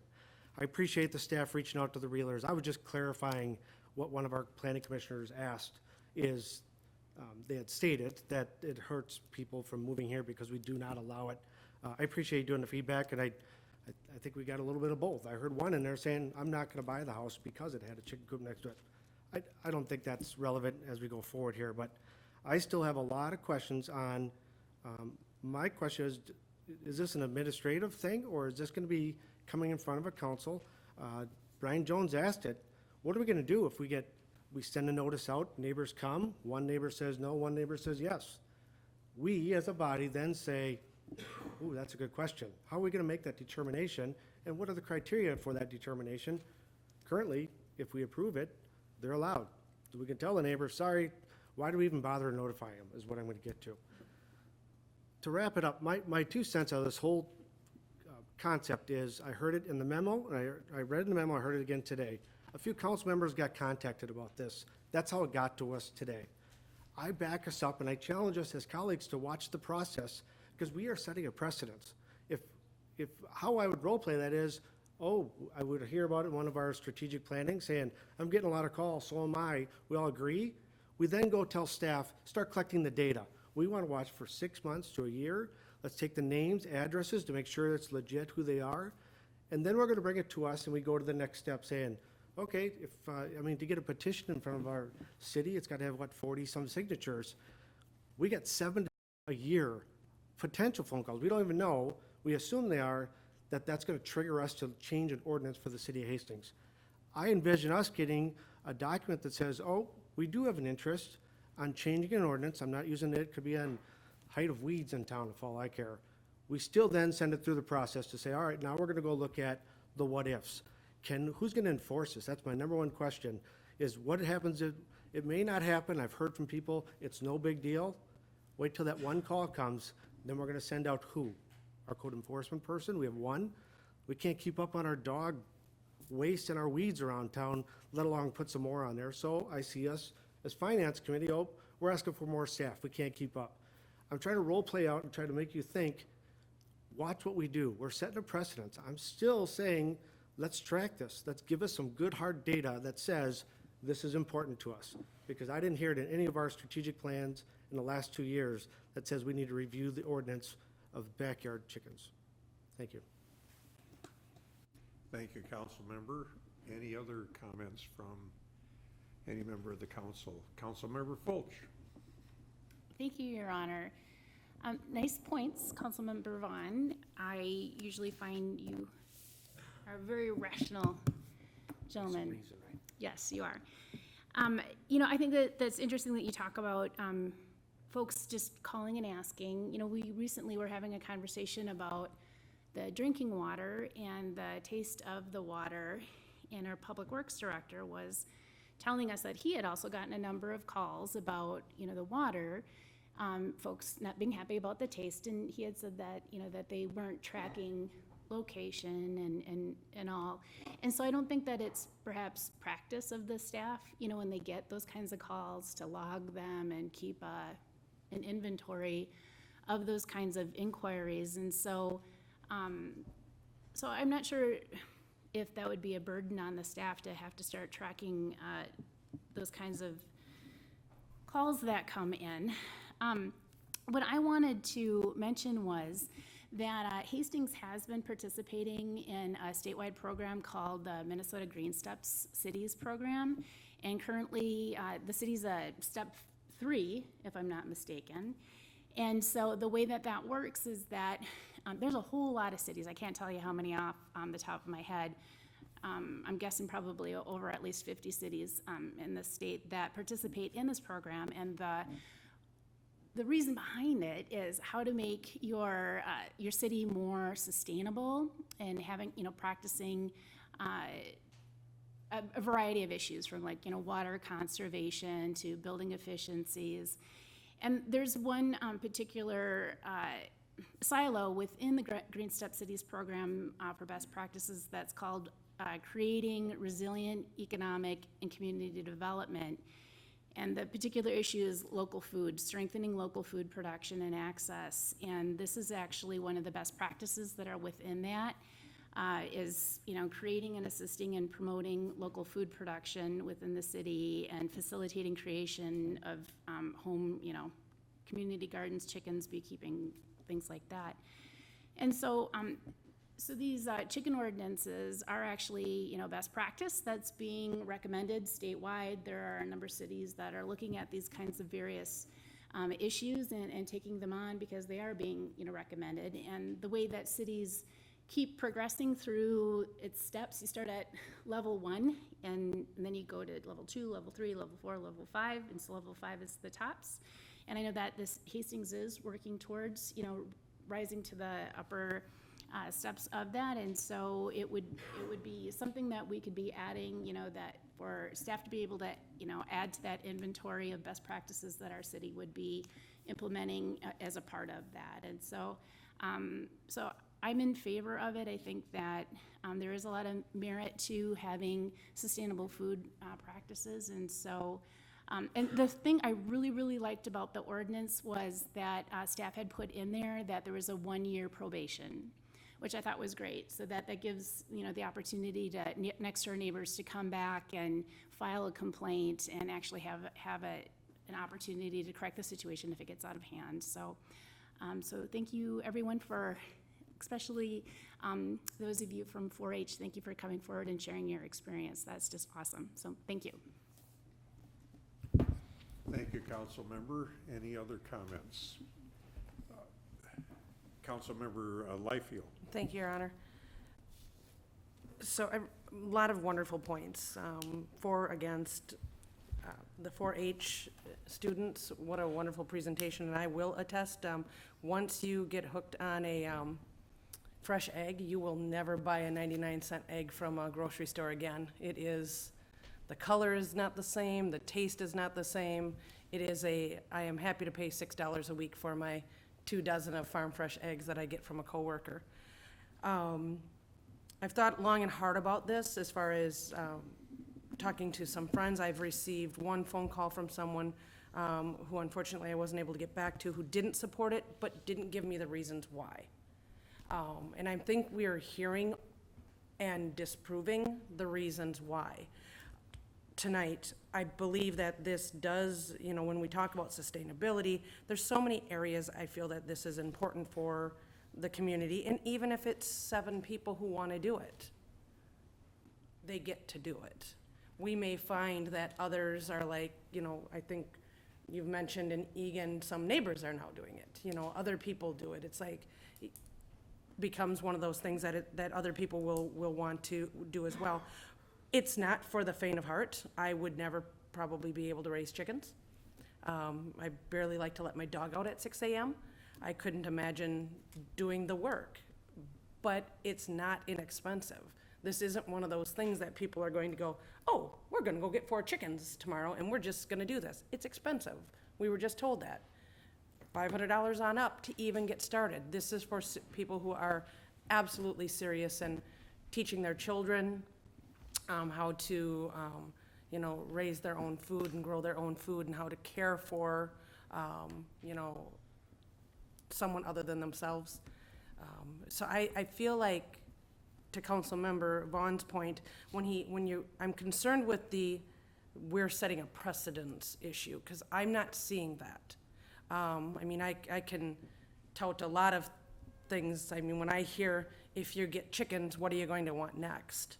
I mean, that argument's been used in other aspects, which I will not mention tonight, but allowing one thing doesn't escalate it to the next thing. And this is a community, there are city limits. I don't believe that in 10 years, we're going to be talking about people having goats to mow their lawns with. I don't see that. I am in favor of this. I don't believe I was 3 years ago, but I definitely am now. And I also feel that things don't have to go slow. We do a great job at slowing things down in government. I'm a manager of a bank, things have to move. Time is money. We need to make decisions. So when I got here, this was different for me. I'm like, all right, this is slow. Slow down, take a breath. We want to hear from everybody. That's why it's slow. I get that. We want to do, you know, we want to get our data. We want to hear from the public. So that slow process makes sense to me on many, many factors. On this particular factor, I feel that we've heard from the people that are saying, hey, I'm not interested in this. I don't want my neighbors to have it. I don't feel like this is one of those where we need to stop and say, wait, let's get some more data. I don't know where data is going to put us 6 months from now. So I'm going to disagree with Councilmember Vaughn on that one, and you make always so many wonderful points. So it's unusual that I say this. So, so I definitely am in favor of it. I don't see the downside. One of the pieces I was curious, which was brought up by Councilmember Lund, the no setback thing, the 25 foot, I would be interested in seeing that to read to adjacent properties' homes. I mean, if I choose to put it, so it's got nothing to do with my own home, it can be within 25 feet. But I wouldn't want it within 25 feet of a neighbor's residence. That's what it states. That is how it's stated, okay? And then to reiterate, you gave a couple different numbers of the original 350-foot, and then to the 200-foot, where are we at right now? The planning commission, like I had stated, did take out the 25-foot. Of course, the city council can do as they wish. The planning commission recommended ordinance that did not have 350 feet, but had 200 feet. Okay. And at this time, it stated no setback, which we can obviously change. I would recommend on that the notifying of properties is just for information only, so that you can police it. So if all of a sudden you smell a bad odor, or you see rats running out of your neighbor's backyard, well, shoot. I found out 6 months ago they've got chickens. For context is what I think the notification should be. I don't want to hear from neighbors 3 houses down saying, well, gee, I don't want them, and us having to say, well, he makes a valid point, we're not going to let this person have chickens. I don't think that's our job. I don't think we're supposed to say, well, I live next door to Mr. Flegel and he doesn't want me to have chickens, so I don't get chickens. I'm not sure that that's the policing piece to this. I feel that our job is to inform the neighbors to say, hey, this is what is going to happen. Just this, we don't notify them when you get a dog. Your neighbor has a dog. You hear barking, you know where the barking's coming from. But in this case, there's other things that they're not known for sure. Like Councilmember Vaughn said, we probably won't get any complaints, but we could. They really don't smell, but they could. If the chickens die in the backyard, you've got a bad chicken owner. We could potentially have some problems with this, but at least now the neighbors know, wait a minute, this could be a culprit. So I feel like people will be educated on this, and I think it's a wonderful tool, and 4-H is a fantastic organization, and this would definitely allow for the city kids who are in 4-H to be able to participate a little bit more in depth. So thank you for the time, Your Honor. Thank you, Councilmember. Councilmember Brox. So, I just went after the last council meeting and did some digging and researching on my own, and I will say that when I started reading about chickens, I didn't have personally, I didn't have a strong opinion about it. I really don't have a problem if my neighbor wants to have chickens. I don't know that I personally would want to have chickens, but I tried to seek out some data, like Councilmember Vaughn was suggesting, and for my own purposes. So I did a lot of reading. I read a lot of articles by the Humane Society about all the details of what is involved in keeping chickens, which there are a lot of. There's things I learned, like you don't necessarily know the gender of the chicken when it's small. So you have to wait until they're almost 2 years old sometimes to know whether they're hens or roosters. Didn't know that. So there's that. There's things like hens only lay eggs for 2 years.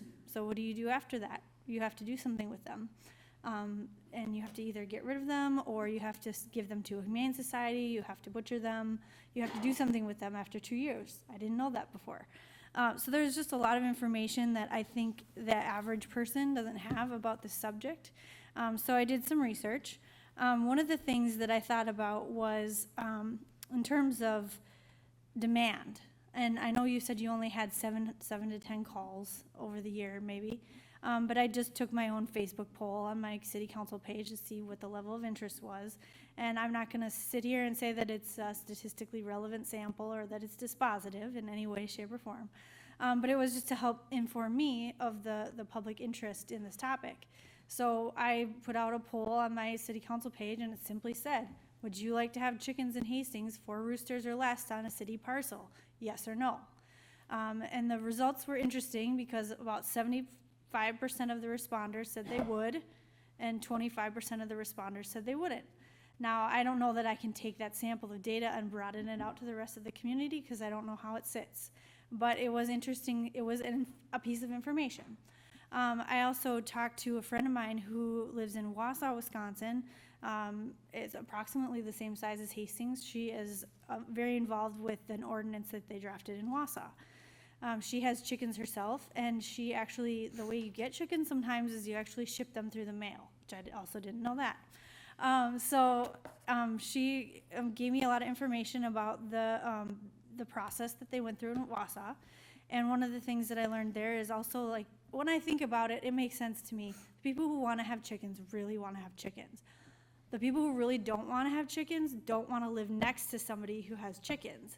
So to me, you know, you have kind of two competing interests.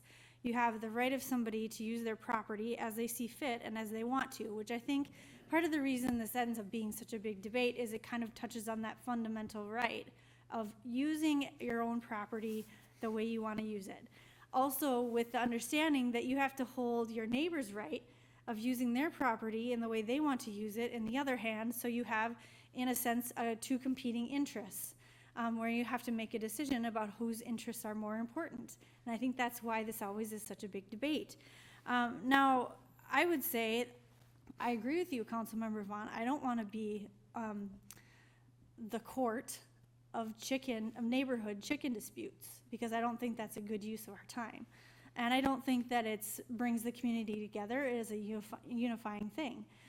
So one of the things that I was thinking about this ordinance that we've drafted is, you know, one of the things we could do, to Councilmember Liefeld's point, is to amend the language of the notification to say that adjacent property owners will be notified.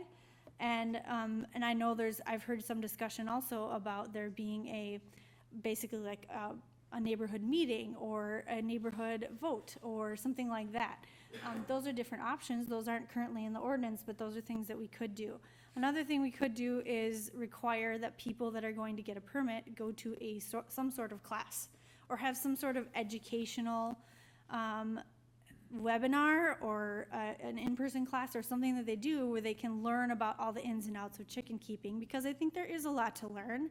And I know that's typically not something that we have done when we grant a permit or a license in the city of Hastings, but it's just something that we might want to consider because we have these two competing interests of the owner who wants to have chickens and the owner who doesn't want to live next to chickens. I think there might be some compromise there.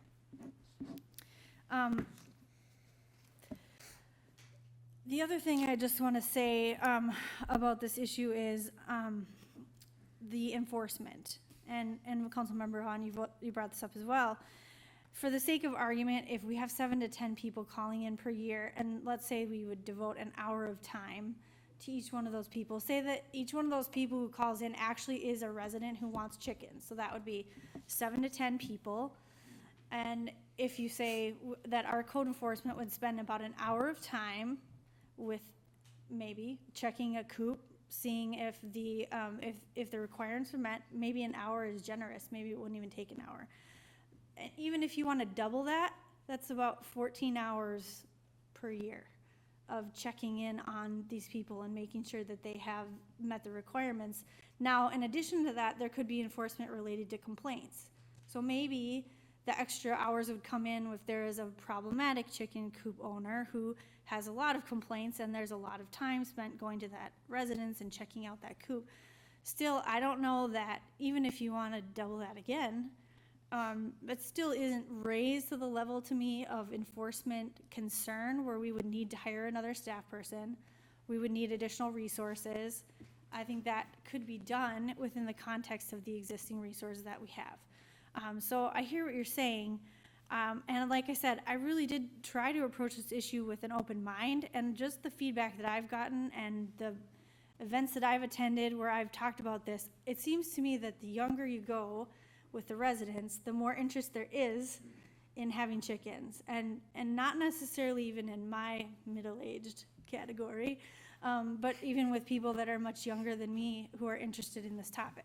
So I don't know sometimes if there's a little bit of a generational change in how these things are understood, but I think there is a significant difference in the public appetite, even in Hastings over the last 10 years.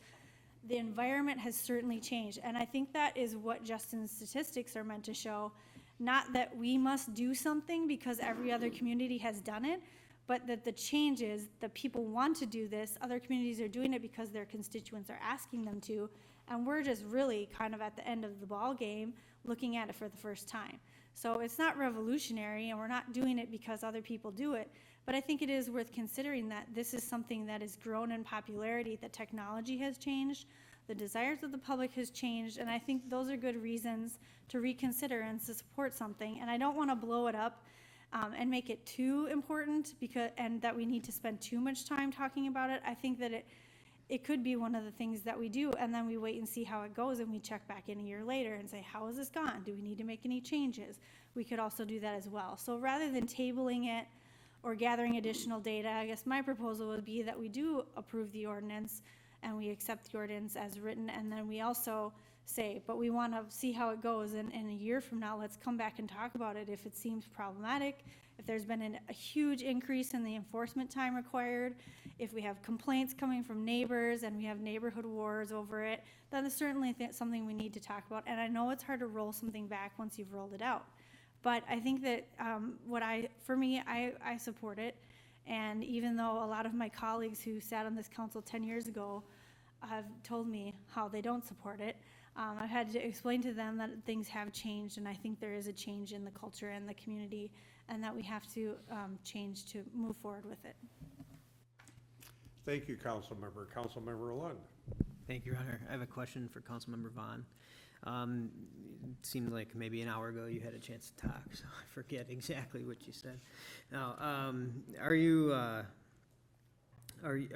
suggesting that maybe this, in complete contradiction to what was just said, but gets looked at a committee level and have a little bit more detail vetted out?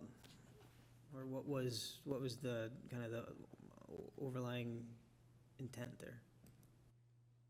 Councilmember, reaction? Thank you. Councilor Lund, we could table it, sure, but I would say today, you would have a tough time to get me to vote on anything that's in front of us, because I don't know if we're doing the planning commission recommendation or what's in front of us. It's still unknown, if you ask me. It's kind of keeps getting piecemealed together as our discussions go. You keep changing it. And to Councilmember Brock's point, that's why I go back to when I change an ordinance, I don't want to change and then, let's revisit here in a 6 months or a year. I want to make sure we do what is right for and to Councilor Leiffeld's point, I love working for the city because we do slow it down because we represent all of the residents. And that's why I want to make sure we are not going to push this thing through just because we got roughly 7 to 10 calls. We need to make sure, in my opinion, that this is done correctly if we're going to do it. And then how are we going to take care of it as staff? I feel for them. I work for a city, so we say it may not be much until we get that one nuisance one, but we can't, and I'm hearing it already, we can't keep up with our current ordinances the way we are. We have one code enforcement person for the city. And the number one thing that's stuck in there is if we have to go confiscate this chicken because of whatever reason, where are we putting it? No one's told me where we're going to put this and who's going to get it. I mean, this is all the underlying stuff that says, why isn't that talked about before it even gets to this table? And that's my biggest hang up on this ordinance. Thank you. Thank you, Councilmember. Councilmember Lund. Thank you, Your Honor. And that's where my head's at here.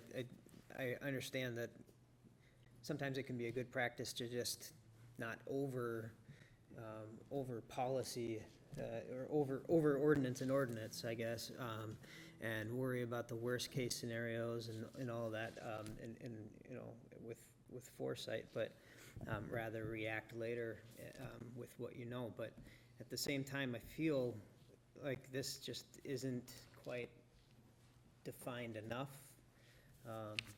and there are a lot of consequential things that I don't think we've had the chance to discuss or hear about. A couple of ideas were already brought up in this conversation alone that aren't in front of us for what we're discussing, so we could amend it and whatever if we wanted to. But the class idea, the course idea, some sort of education idea, that's great. I would think that no one would have a problem with that. That seems to be the humane and smart thing to do. So I think that's not part of this. The setback thing, to me, I just don't get.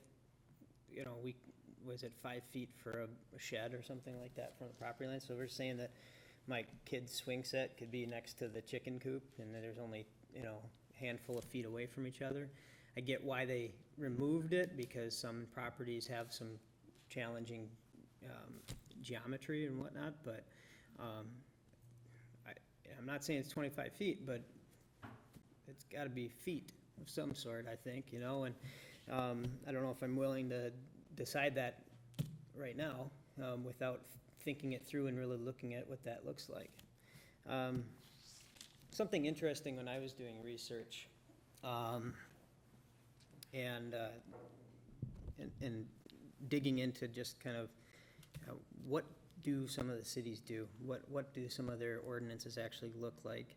And specifically, I was looking for neighborhood involvement elements. And I had asked that last meeting. I don't see it in what we were, updated on today about neighborhood involvement. But, I think that we're making a citywide ordinance decision on things that are very much a neighborhood thing, because we know that it's impacting just a tight-knit group of people. It's not, halfway across town, you're not gonna hear complaints about somebody that has a chicken, okay? But how do we get that neighborhood element involved? How do we roll that in? I struggle with it because there's a lot of reasons why that's, a whole new can that you don't want to open up either, but just hypothetically speaking, you could look at what some of the other cities have done. Vadnais Heights, for example, does written consent of they put 75% of the adjacent properties. Okay. Some of the problems with that, well, you have to go and get the approval of people, and if you can't get a hold of them or whatever, it's, I get that. There's some problems with that as well. But, I guess I would put out there, what if it were assumed approved as an ordinance, if you check all the boxes, assumed approved until denied, right? Okay, so think about it. This letter goes out to an area of homes. And again, I'm just throwing an idea out here, right? So we can think about how to do this maybe a little bit more appropriately per neighborhood. And within that group of people that receive the letter, they're given instructions of what they could do to deny it if they so choose. And you need maybe a high bar of denial of the homes in that area in order to not allow that. Instead of voting for an approval, you're actually getting a majority of denial because the city ordinance in and of itself allows it if you meet the criteria. But you're still creating a check and balance process with the neighborhood that's directly impacted by this. The reason I'm bringing these things up is I think that maybe we need to talk about this a little bit more, unfortunately, at a committee level or whatnot, and come forward with something that has some more of these if-thens baked out a little bit more, so that we can vote on it at the council. So that's where my head's at, and that's why I asked you, Councilmember Vaughn, what you were thinking about, if you were thinking about moving it to another committee or not. Councilmember Fulch. Thank you, Your Honor. I was just looking for clarification here. When I was reading the packet, it said that this issue first went to the Planning Commission, and then from the Planning Commission, it actually went to one of the committees of the council. Which committee of the council was it? Planning first, Planning Committee of Council, then to Planning Commission. Okay, Planning Committee of the council, then to Planning Commission. There you go. And so what we have before us then is the suggested changes to the ordinance with the new language underscored and the old language stricken. And so we are definitively looking at a proposed amendment then to the ordinance as suggested by the Planning Commission. And so I do see there where they struck the provision for the setback 25 feet from homes on adjoining lots. So I understand I'd be a little concerned if I did have little kiddos and I wouldn't want them to be too close to chickens for the setback. I would be in favor of including at least something so you can't have it directly on the property line, because it's true, we've heard other situations where people wanted to put garages or sheds or, things to that effect very, very close to the property line, and they had to come forward with that. But other than that, I feel that that seems to me the only thing that perhaps that I would want to address. I feel like we're really getting down into the weeds when we're looking at dictating exactly what the purpose of a letter is that goes out to residents. It does say in here that within 200 feet that neighbors will be notified. And so as with anything that you receive from the city, you know, be it you're having a mill and overlay in front of your house, or, I don't know, they're gonna do flushing of fire hydrants, I'm not sure. But, you know, residents always have the opportunity to respond. And so I don't think that we have to to dictate exactly, you know, what it is, how folks can or cannot respond to those kinds of matters. And so I would make a motion just to change that one provision about the 25-foot setback to including a setback to maybe like 10 feet, just so that it isn't directly right on a property line. But otherwise, I'm supportive of this measure.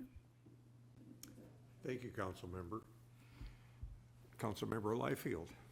I just want to make a quick point of clarification to Councilmember Brock's, because I saw a couple smiles in the back when you were talking about the sex of the chickens and how long. They can lay eggs, I believe, after 6 months.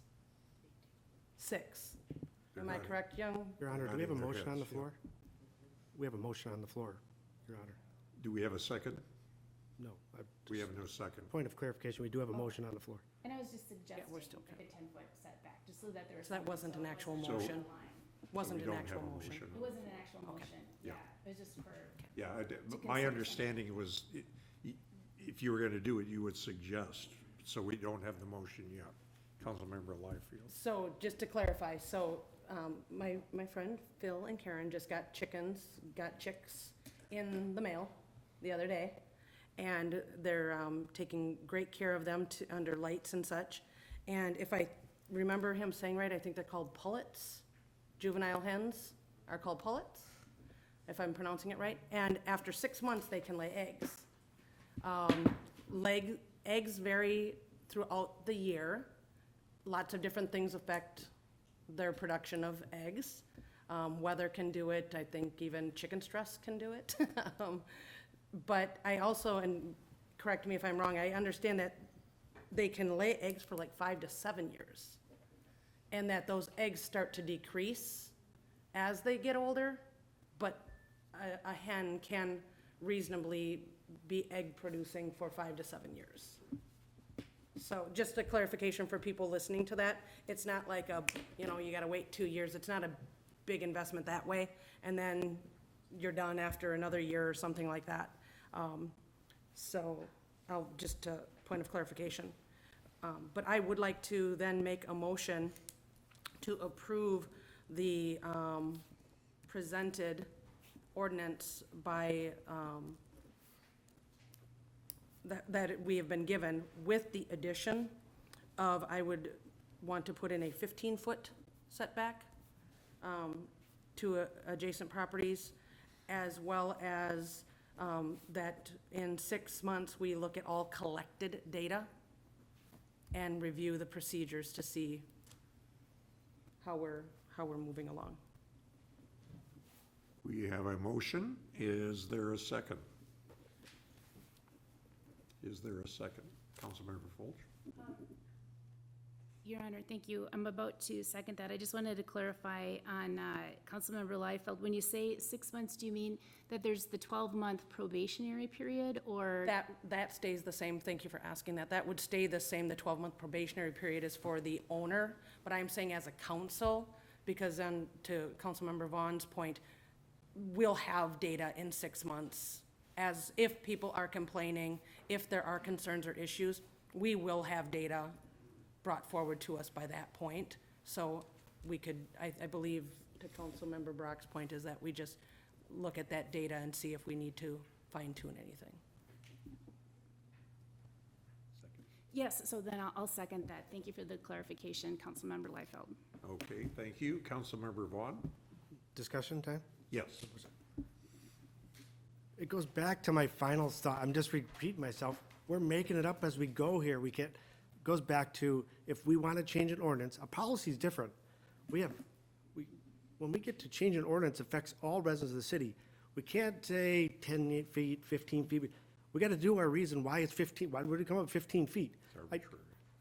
That's why I've just got to get to the point of, I can't support it because today, what's in front of us, I don't even know what we're voting on personally. When it gets down to it, I don't think it's the right time. Thank you. Councilmember Brock. And just to clarify my point, I'm no chicken expert, nor am I a poultry scientist, so I don't propose to be. But my source was the Humane Society website, and that, I'm sure there's a variety of types of chickens and periods of time which they can lay eggs, and I don't know all of them. But that's the source of my information, just for the record. Thank you. Couple of comments and maybe a question in here somewhere. Okay, so I'm looking at the ordinance. Justin, this is the ordinance we're working on with the change to 15 feet instead of 25, right?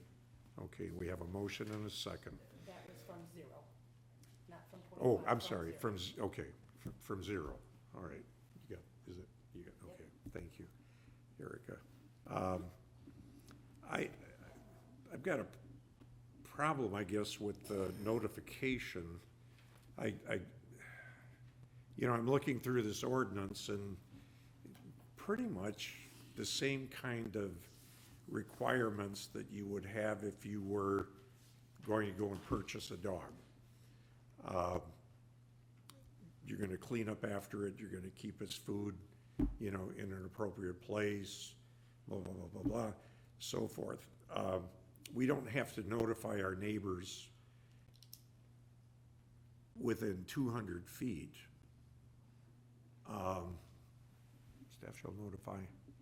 Staff shall notify property owners within 200 feet of the subject property at least 7 days prior to the hearing. Is that still in that? Yes. That is still in. Okay. So if you want chickens, there's gonna have to be a hearing? Yes. Before the city council.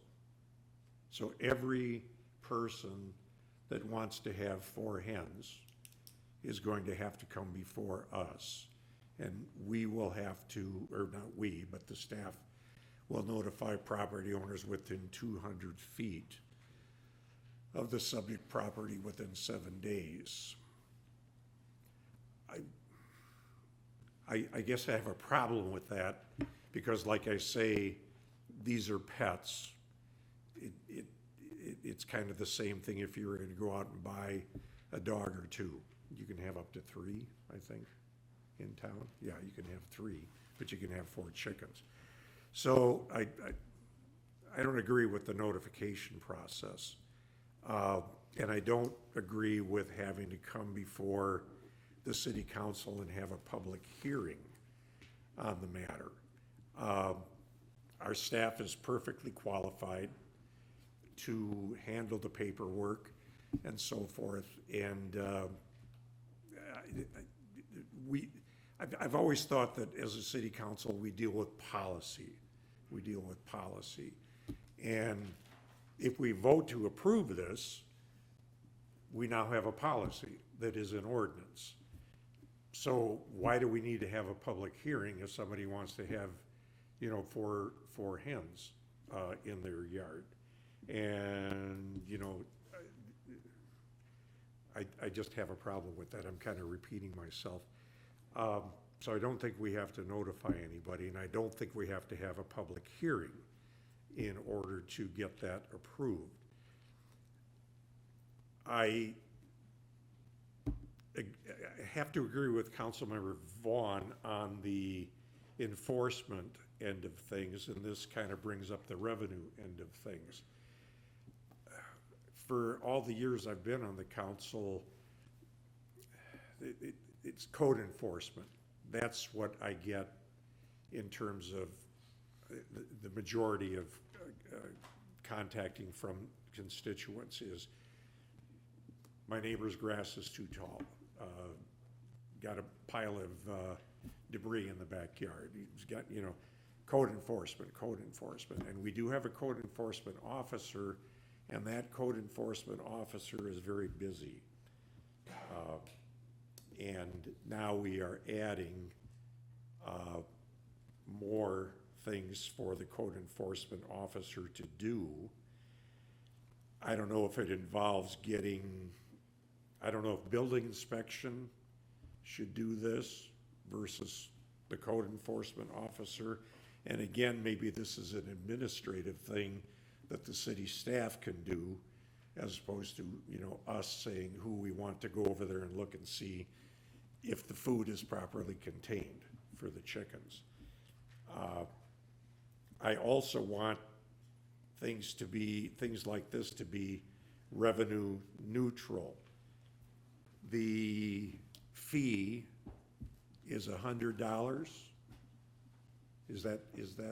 Yeah, I'd like to. I see it set in light type, so. Yeah. I'd just like to clarify a couple of things. Okay. So the ordinance that you have before you is the ordinance that we've had since 2009. Right. That was brought to the planning committee of the council, who made some comments on changes. And the planning commission took out one of those changes, which was from Councilmember Lightfield's comments that there should be a setback from the neighboring property's house. That's why I brought it up tonight, because I wanted to make sure that the council committee was aware that one of the conditions they had mentioned changing was taken out by the planning commission. I wasn't trying to confuse anybody. The ordinance that is in front of you in your packet is the one that came directly from the planning commission. Right. So the planning commission took it out. Looks like we put it back in again, right? Something similar has been brought up and Yeah. put back in. Now, that fee that's in there is the fee that's in the ordinance today. That fee represents the time and expense that we estimated it would take to enforce and license under the 2009 adopted ordinance, which includes a 350-foot notification. Typically, we would have expected just to see the Leduc, maybe a school or something doing it. And those mailings could be very large for the size properties. It could be, over 100 people. It'd be a lot of postage involved.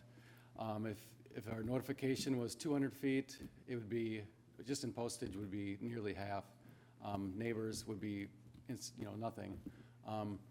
As far as code enforcement goes, code enforcement takes care of nuisance issues and non-licensed things, like an errant chicken running down the road. That'd be something maybe code enforcement would go after. If we've got a licensed chicken ordinance process, that's something the planning staff would handle. And it's not something that would be put on additional workload for code enforcement. Okay. Because that's why I brought that up. Our code enforcement officer is very busy. So it's something that you're assuming, would go to the planning office. Correct, and those fees are adopted during a different process, in front of the council, and it's gonna relate to whatever the ordinance reflects for time. I know annually, we look at all of the fees that are out there for whatever it is, one-day liquor license, massage parlors, for therapeutic massage, chiropractic, all of those things. And we look at those. So what you're saying is we don't have a fee set yet? Well, it's gonna be $100 until it would change for any reason. Because it was in the original ordinance? Correct. Okay, and $50, the 100 and the 50, what's the 50 for? Renewal That's is, the renewal. I don't know if that's in the ordinance today, but our other licenses that are $100, home occupation license $100, the renewal is $50. Are cut in half. Mm-hmm. Okay, all right.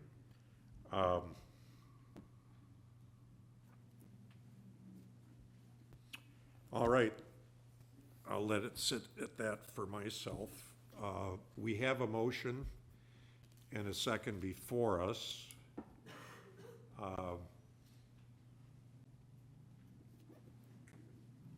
Is there any other discussion before we take a vote? before we would take a vote. Councilmember Bratz. Can you just clarify what the current motion on the floor is?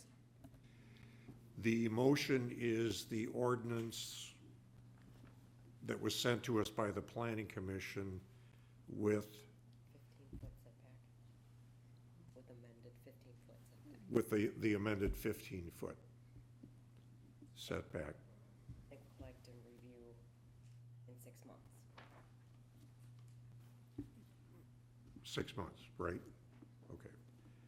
Which brings to mind, again, what Councilmember Vaughn said.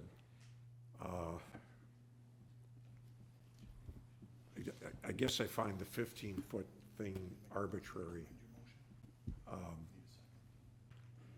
And I've got a problem with that. I would rather send it back to committee to kind of work things out so that it doesn't look like we just threw a number out there. Your Honor, Yes. I would like to clarify, because in that, if there's a way for me to amend the motion, that 6 month is more from a standpoint for the council to make sure we're taking a look at it. I don't believe that that should be in the ordinance itself. That is a guideline for us to say, you know, we're not just doing this and forgetting about it. We need to look back at it and say, okay, what has happened? I'm just saying, we're not going to just approve something or deny, whichever, but if we approve this, that we need to make the understanding that we will be looking at these numbers that are provided to us by the city, by our staff. So I don't, to ask Mr. Flegel here if that requires an amendment to remove the wording of the 6 month process, which would make it, the only change is the 15-foot from a 0-foot setback to a 15-foot setback.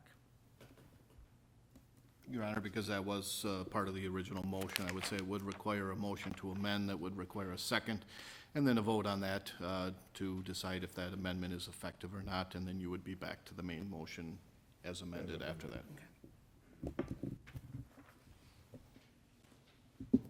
So, That being said, I'd like to make an amendment to approve the ordinance as given to us by the Planning Commission with the addition of a 15-foot setback. But not the 6 month But notification not, specifically. yep, but not no, the notifications written in the amendment or in the ordinance will stay. we need a second. Yes, you would. Looking for a second to that motion, that amendment to that motion, to the motion. I'll second. So we now have a second. Is there any discussion to that, referring to that amendment before we take a vote on that amendment? Understanding again, if the amendment passes, it will be added to the ordinance motion. Any discussion? Any discussion? Seeing none, I'll call for a voice vote. If necessary, I'll call for a roll call. Those in favor say aye. Aye. Those opposed? No. No. I think the ayes have it. All right. So we now have the main motion as amended. I am going to vote against the ordinance, not because I'm opposed to having chickens in people's residential areas, but I have a concern about a public hearing with the property owner having to come before the council to get approval, and having a public hearing and notifying people within 200 feet. I just find that to be cumbersome, and I think it should be something that staff should do. And I would vote against this with the idea that it would go back to the planning committee to take a look at again, unless somebody here is in favor of removing that from the proposed ordinance as amended. Your Honor, can I call for a vote? I request a call for a vote, please. You call the question? All right. Again, I'll go with a voice vote, yes or no. If necessary, I'll call for a roll call. All those in favor of the motion as amended, say aye. Aye. And those opposed? Aye. You don't say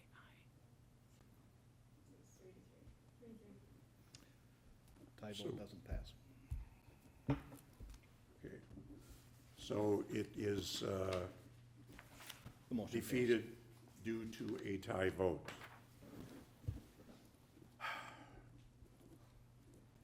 I would like to suggest that this ordinance be sent back to the planning committee for further review to see whether or not it should come back before the full city council. Your Honor, just to Yes. clarify, we voted, we go to the next item on the agenda. We don't discuss it anymore. Is that correct? Yeah, Generally, yes, I would have to agree with that. okay. Thank you. All right, sorry. Okay.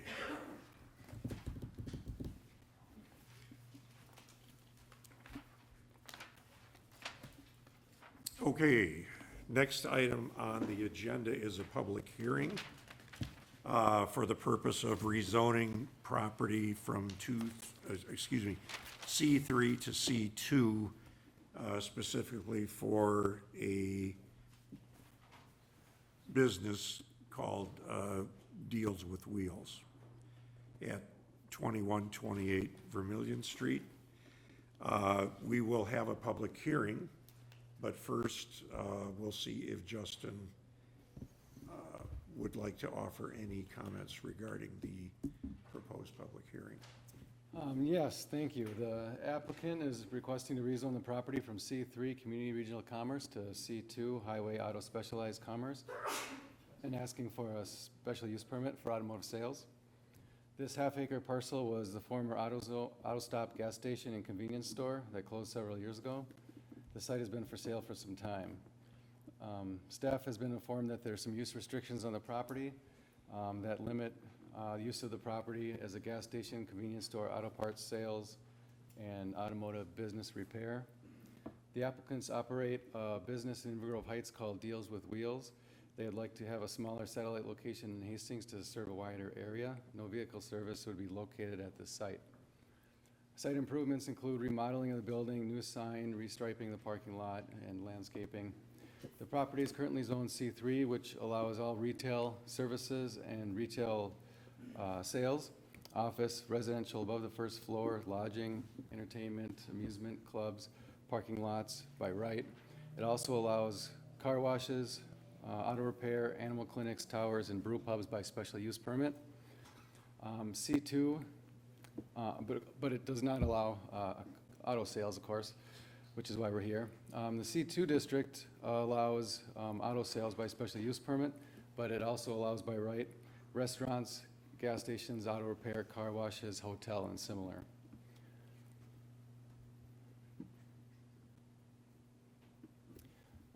I've got a couple of pictures of how the site looks today.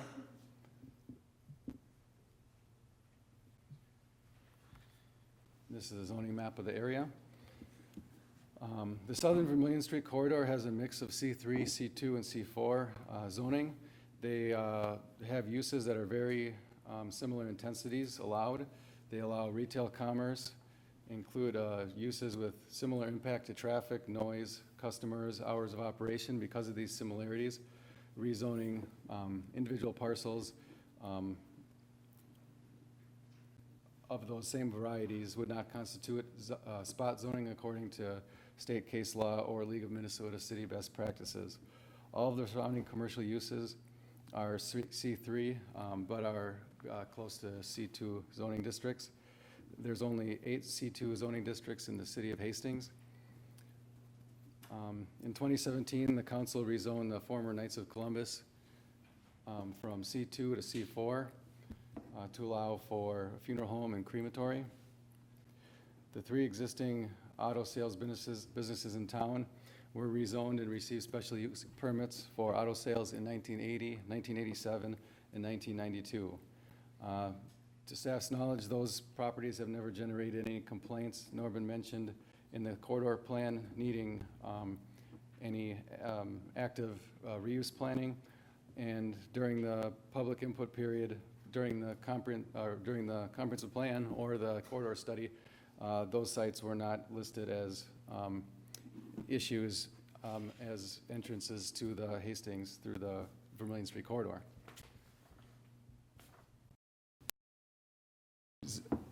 Look at the zoning map zoomed out a little bit. A lot of the C2 down here is auto sales. And then there's the mobile home park, and then there's a hotel and vacant lot there. This is a rendering from the applicants for their proposed site. Notice is published for property owners within 350 feet of this public hearing and for at the Planning Commission meeting. Staff didn't receive any comments from any of those neighbors that were notified. I believe the City Council did receive an email saying something to the effect of a car lot is not in compliance with the zoning and the city should say no, as this would color tourist perception of the city, and the 61 corridor should be making things more attractive. As stated at the Planning Commission meeting, the Vermillion Street corridor is an economic development tool for redevelopment. When that time comes, the applicants are proposing to utilize an existing site that has been vacant for several years without the slightest hint of any reuse or redevelopment. The study specifically states that established businesses would be more successful with neighbors that are next to other businesses rather than vacant properties. Even though the applicants intend to improve the appearance of the site, the proposed reuse would not hinder any future redevelopment opportunities of the property by placing any specialized improvements on the site. Recently, there's been a lot of reuses around the metro area, vacant sites with climate-controlled storage, which don't aid in commercial viability. They also prohibit redevelopment of the site in a future time when the area is ready for redevelopment. I think I've got one more picture here that is kind of their striping plan. And with that, I will turn it over to the council for the public hearing. And I know the applicants are here and would like to say a few words.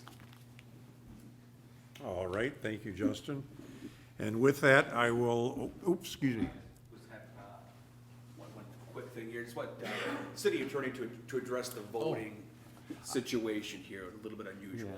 Thank you, John. We do have somewhat of an unusual situation here. The rezone request, that requires only a majority vote of the city council. So here tonight, obviously, as we've dealt with before, you would need 4 votes to pass that because we have one council member not here.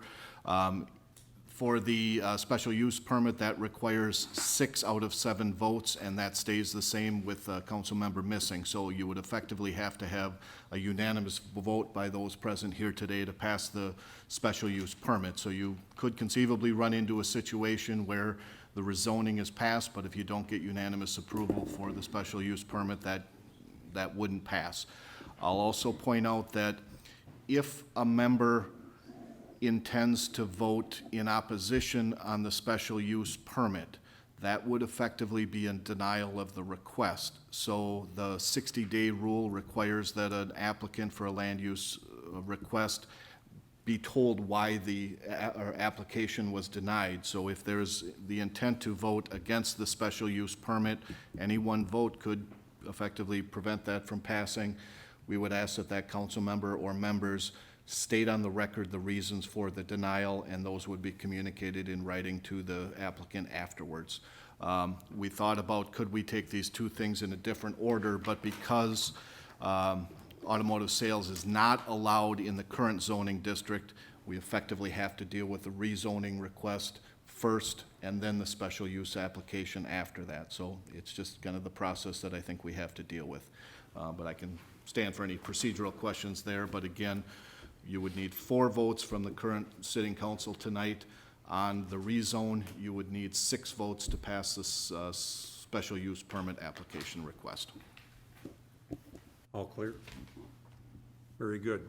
With that, I will open the public hearing.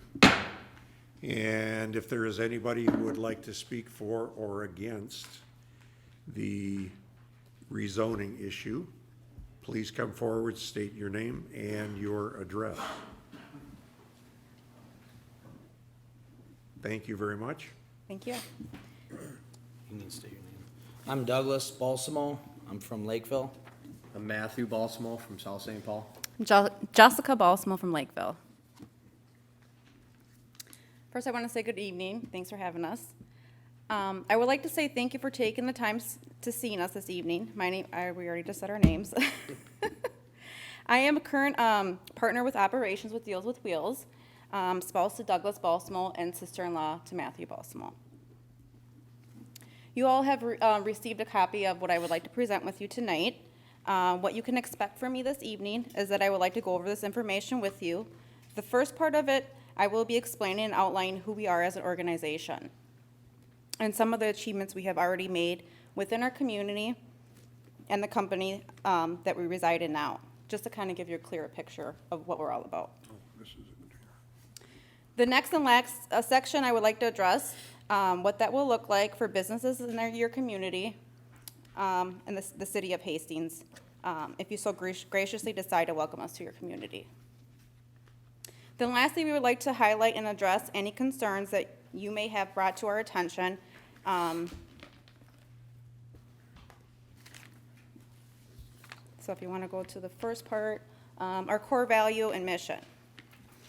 Helping to service our customers' drive-in needs while being a mark and betterment of our community. We pride ourselves in selling reliable, good quality vehicles. What we do. We not only specialize in all financing options, whether it's from poor credit to outstanding credit and everything in between. We have proven to be the community's leading experts on providing challenging credit ratings, turning them from a no to a yes in financing. Thus giving our customers real-world tools to be upholding contributing citizens. Our number one goal for our customers is outstanding customer satisfaction by providing the customers with a non-pressure, comfortable sales approach and making sure all of our vehicles are pre-inspected by our certified mechanics. Our history. Since 2011, we have made our positive mark in the communities that we have served, allowing us to be successful in growth for our business and the community. Since opening our doors in the city of Apple Valley, Minnesota, we were able to go from leasing to fully purchasing our current location, which is located in River Grove Heights, Minnesota. Our growth continues to strive.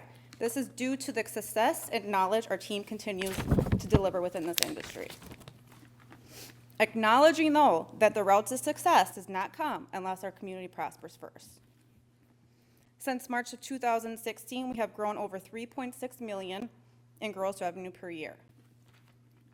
With a total of 7 employees, we total $354,438.30 with taxable wages paid. This all has been achievable by continuing to servicing our customers and their community with integrity and a head-to-heart eagerness. The community we serve now, we are actively involved with sponsoring and donating to multiple local community organizations. And just to name some of the few, it's youth, sports groups, VFW, the Lions Club, and the Minnesota Amber Alert. Moving on to the second part of our proposal that's titled City Improvement Plan. That is, how will our business help the community of Hastings? Some key facts. Deals with Wheels' new location aligns and will benefit the City of Vermillion Street Corridor Plan. If you look at page 11, paragraph 3 of the corridor plan, it indicates, and I quote, all existing commercial establishments in the Vermillion Street corridor are welcome members of the community. We know that the City of Hastings has made a point to care about its business establishments and strive to see the business community prosper. In just reading this section of the corridor plan, we can clearly see how important business establishment is to the city. Our company not only cares about prospering the general community, but as well as the business community. Existing commercial establishments will become more successful commercial establishments with neighboring businesses that will help generate more revenue than next to a vacant property.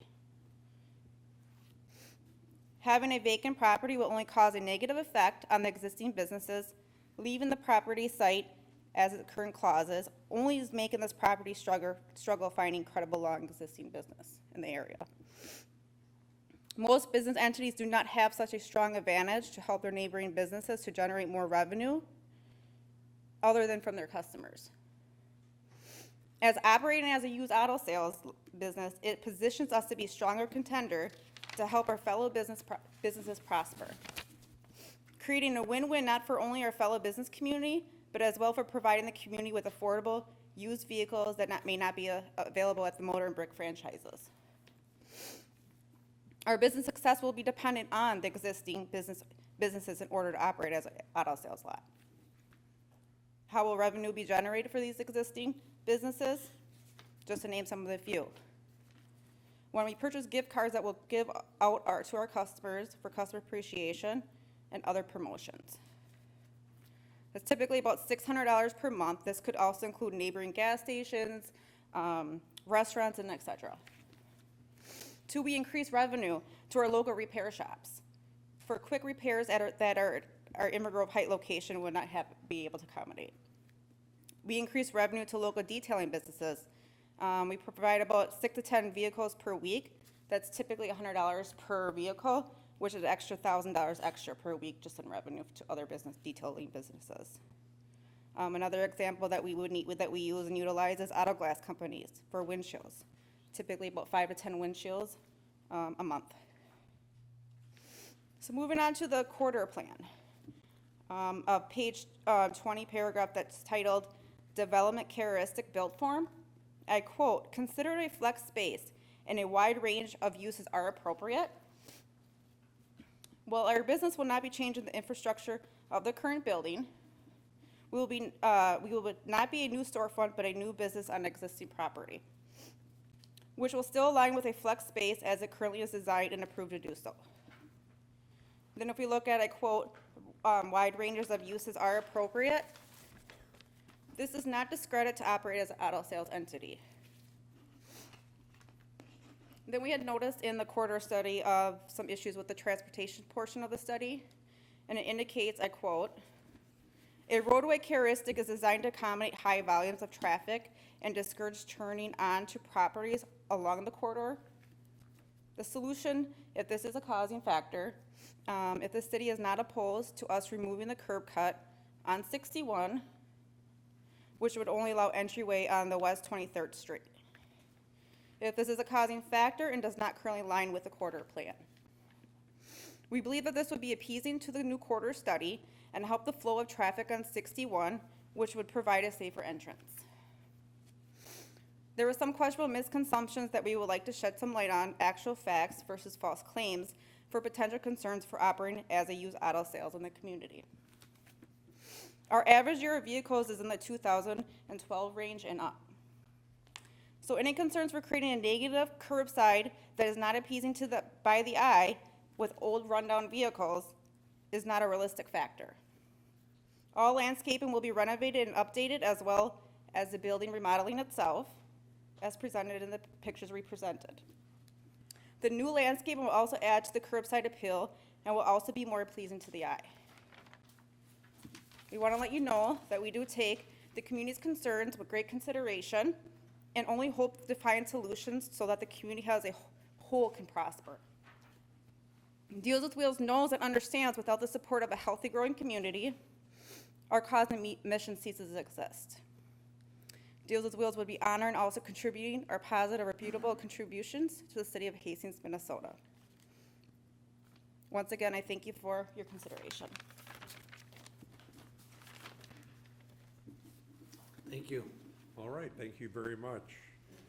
Is there anyone else who would like to speak about the rezoning? Anyone else?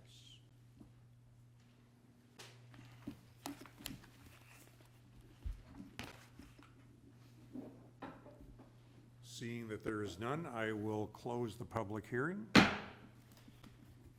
And with that, I will open it up for discussion with the council. Councilmember Vaughn. Thank you, Your Honor. John or Justin, I have a quick question about the background information. It says this is, this property has help me out here, Councilman. It has restrictions. And is that put on by the person that owns it today? And then are they relieved when this, if it goes to this customer? I believe what happened was a previous owner sold those rights to another business owner in town, and those were put onto the deed of the property, and they're going to be transferring with the property. And so how do we remove those if we didn't want those on there? I believe the only person that can remove them. You can, would you mind come up? Yes, please come to the podium. Information. My name's Scott Miller. I'm KW Commercial. I'm the realtor who listed the property as well as sold it. The deed restrictions were sold to a Holiday gas station, no gas, no convenience store, no drugstore, and no car wash. So those are the restrictions that go with the deed. They would continue with the property, those restrictions. So we can't do any of those. Okay? Okay. Your Honor, kind of hand, because I go back to the comp plan again. We talked about, and a question again for the staff, and this is probably more for John Hinsman, is as we talked about our comp plan, we got ready to, we're going to submit it here pretty soon. As this came up, I have a, again, go back to the process. We're going to change, we're asked to change a zone from C3 to C2. Is that how I'm reading it?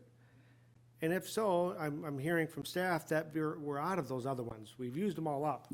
Did it come up during the Vermilion Street Quarter Plan that we don't have any more C2, that, hey, we should really look at adding some C2 in here because there's a demand for it?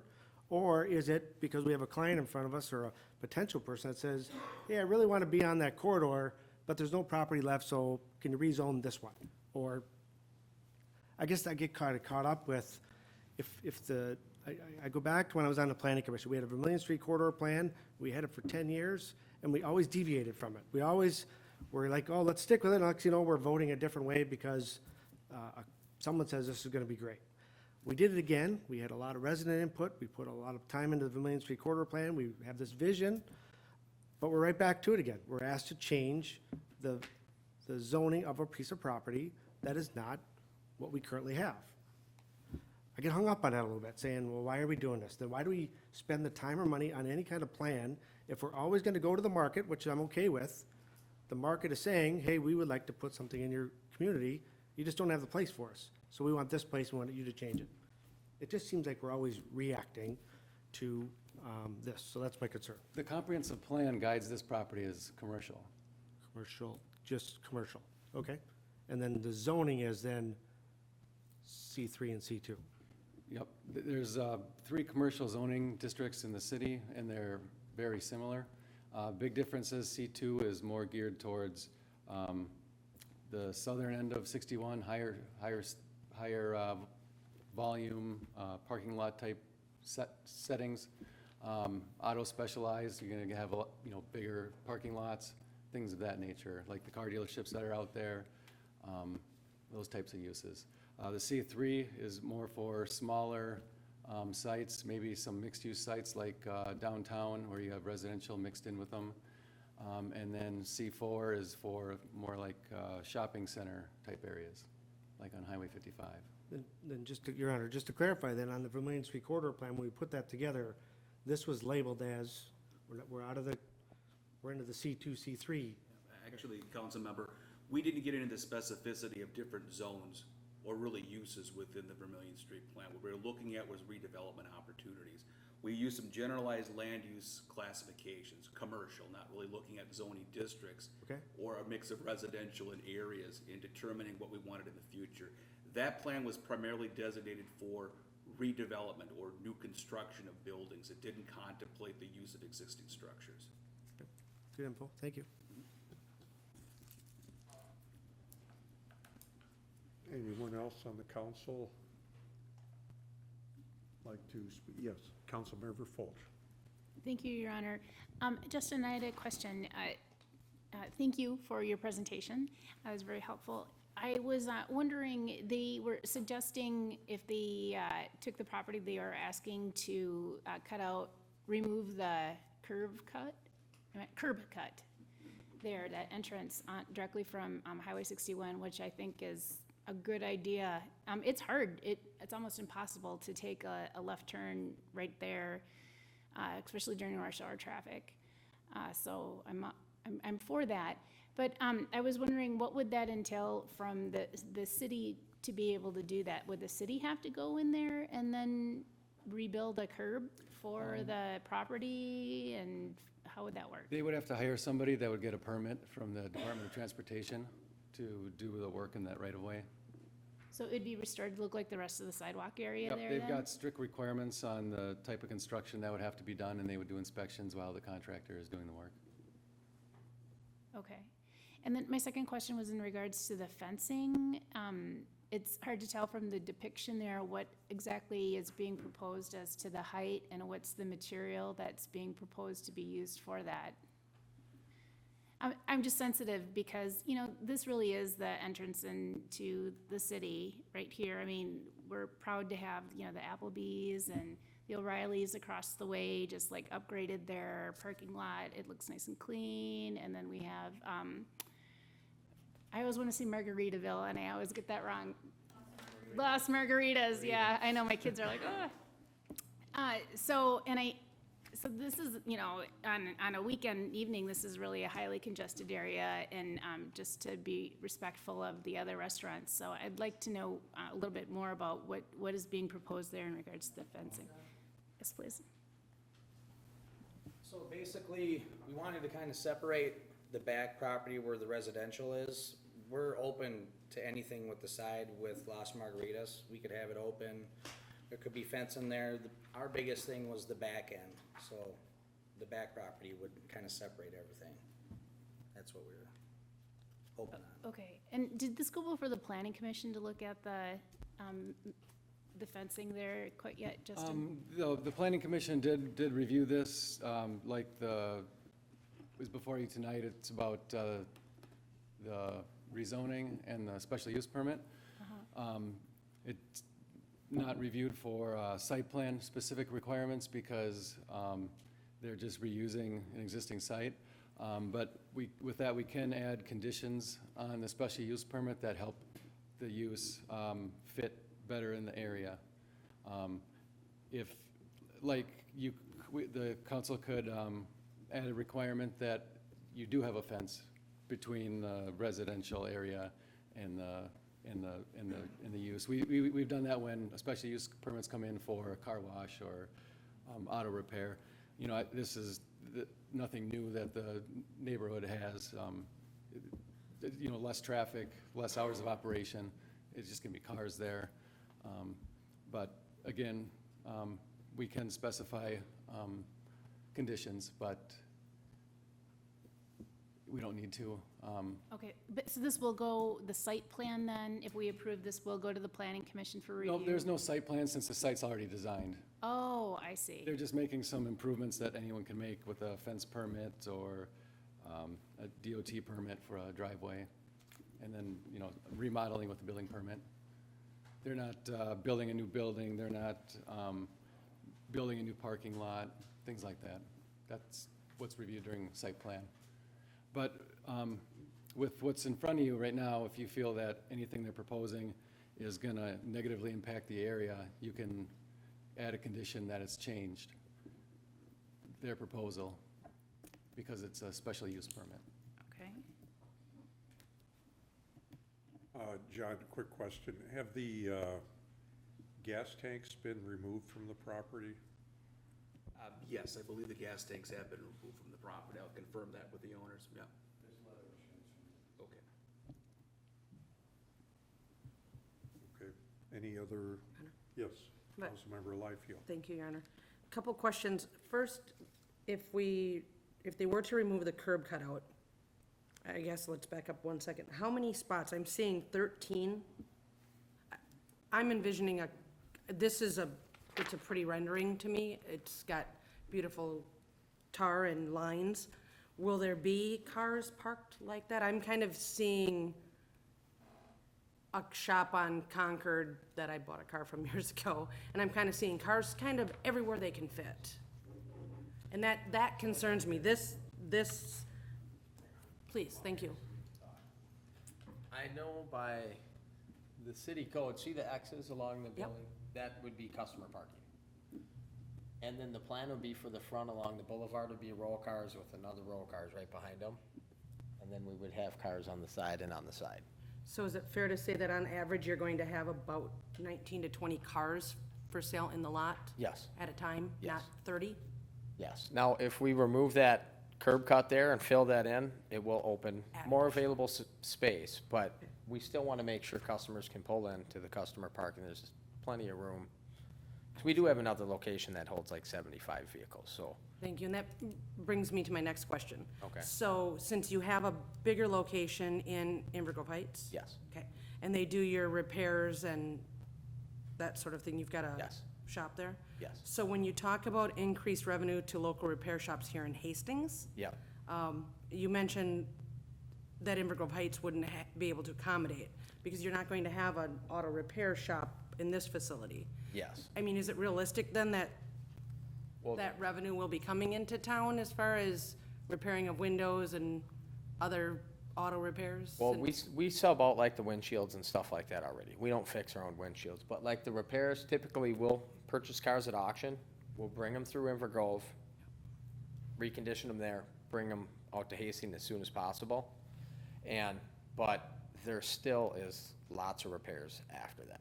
Because a lot of times you get them, you go through them, everything's great, you get them on the lot, test drive them a few times, check engine light pops on, just because there's other things there. Thank Or you. there could be a lot of cars that we buy that are very clean, that we bring right out to there, we want on the floor right away, that we may need to have other businesses repair them. Thank you, that answers my question. All right. Thank you.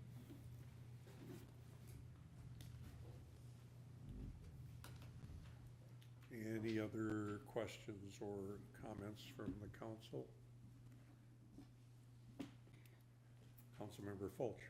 One last question in regards to the blacktop there then. I know that I understand that it wasn't going to be reviewed, but your depiction shows, and you say in the write-up that you're going to be restriping the lot. Is it also your intent to blacktop the lot so that it does look nice and black like this, just to upgrade I think it would be nice, it would be very appealing aesthetically if the lot had a consistent color. No, and we agree too, and it would be the first thing, if we get all this passed and get the zoning, first thing would be to get in and get the building, get the landscaping and all that stuff finished. The blacktopping, I don't know if I'd have to resurface over that, or if we could seal coat over the concrete. There you go. seal Because coat, the that's what I was concrete is concrete, I don't know how that's gonna work, so that's something we'd have to figure out. Yeah. To how to cover that to make it look the same. Okay. But it's something, the location we're at now was kinda in this condition. We're constantly improving. We just put a whole brand new parking lot in there. So it's something, we want it to look presentable, look clean. Okay, great, thank you. Mr. Balsamo, Yes. as long as you're up there. Mhm. So the interior of the building is gonna be showroom space as well? You will have vehicles inside or not? With the way, for the size of it and the way it is right now, we may be able to put a door in and fit like one car in there for showroom, but it just kinda all depends how much Because space is there. I don't know if there's just enough space in there to do that. Maybe for motorcycle or like, power sports. Yeah, if there's because I've anything seen, like that. Windows going all the way across that east side, or Yes. pretty much all the way across the Mhm. east side. But yeah, I'm not seeing any, there's no overhead door or anything for Yeah. getting vehicles in. or That's out. something I'd have to go over with the city to see if we can pull permits to be allowed to be able to do that. Okay, then a question for John or Justin. The landscaping, is this something we're voting on as part of the rezoning then, or not? No, it's an existing site that they're just gonna remodel. They're not required to do anything for landscaping unless it's part of some type of a condition necessary for the special use permit. I'd say it maybe if it was part of screening, and you could consider it a part of that condition, but it sounds like they're planning on on doing that on their own, because the landscaping out there is pretty far gone. Okay, and then I'm seeing some exterior lighting to light the property, seeing it along the north side. Are those, for lack of a better term, street lamps, street lights? Yeah, them are all existing lights that are there already. Oh, they're there now? Yeah, they're already Okay, there. okay, all right. And the monument sign, is that going to be electrified on the street? It all depends if the city allows us to electrify the sign or not. It would be allowed. It's by administrative review. Like the one we have in Invergrove is kind of like this. We didn't electrify the street, we electrified the one in the building. And then electrify the one that's on the building as well? Yes. And you're only having the one sign, not on three sides? For the The corner building, one? yes, It would just be the one side, it would be two-sided sign. Okay. It's a concern to me because so many businesses overdo themselves for signage. Stack the signs? Yeah, you know, on top, all three sides, and then they put the balloons out and everything. All right, and then, and again, the curb cut would go through MnDOT. That's nothing that we encumber, there's no cost for us. That's correct. Okay, and I'm sure MnDOT would be more than happy to remove that curb cut, based on my past experience with them. All right, Councilmember Lund. Thank you, Your Honor. Just point of order, I want to reground that we're talking about the rezoning of the property at this point in time. And then the next vote is a special use where, just based on what Justin has said a couple of times, that's maybe where these conversations could probably play out. Yeah, this is just pretty much a plain and simple rezoning, if we want to go for it. And any other comments or questions? And again, we need a majority vote of 4-2 for this to pass, or 2-4 to oppose it. Right? Actually, a tied vote with the motion to approve would fail, so that would effectively be a motion to Okay, deny. so a tie as well would make it fail. All right. Are we ready for the vote? Need a motion? Need a motion. Councilmember Lund makes the motion, Councilmember Liefeld makes the second. And so we are ready for the vote. I'll go with a voice vote. If necessary, we'll go with a roll call. All those in favor of the rezoning, say aye. Aye. Aye. Those opposed? It looks like a majority vote, unanimous vote, as a matter of fact. All right, so now we will move on to the special use permit. And we will have a public hearing on that as well. Is there anything you wish to bring forward on that? Mr. Mayor, the public hearing was necessary only for the rezoning aspect of it, so there's no public hearing requirement for the special use permit. That was held at Planning Commission. Okay. So at this point, if you choose to have any further debate on the special use permit, you could have that at that time. I'm sorry, yes. I was looking at the public hearing for Todd Field. Got ahead of myself there.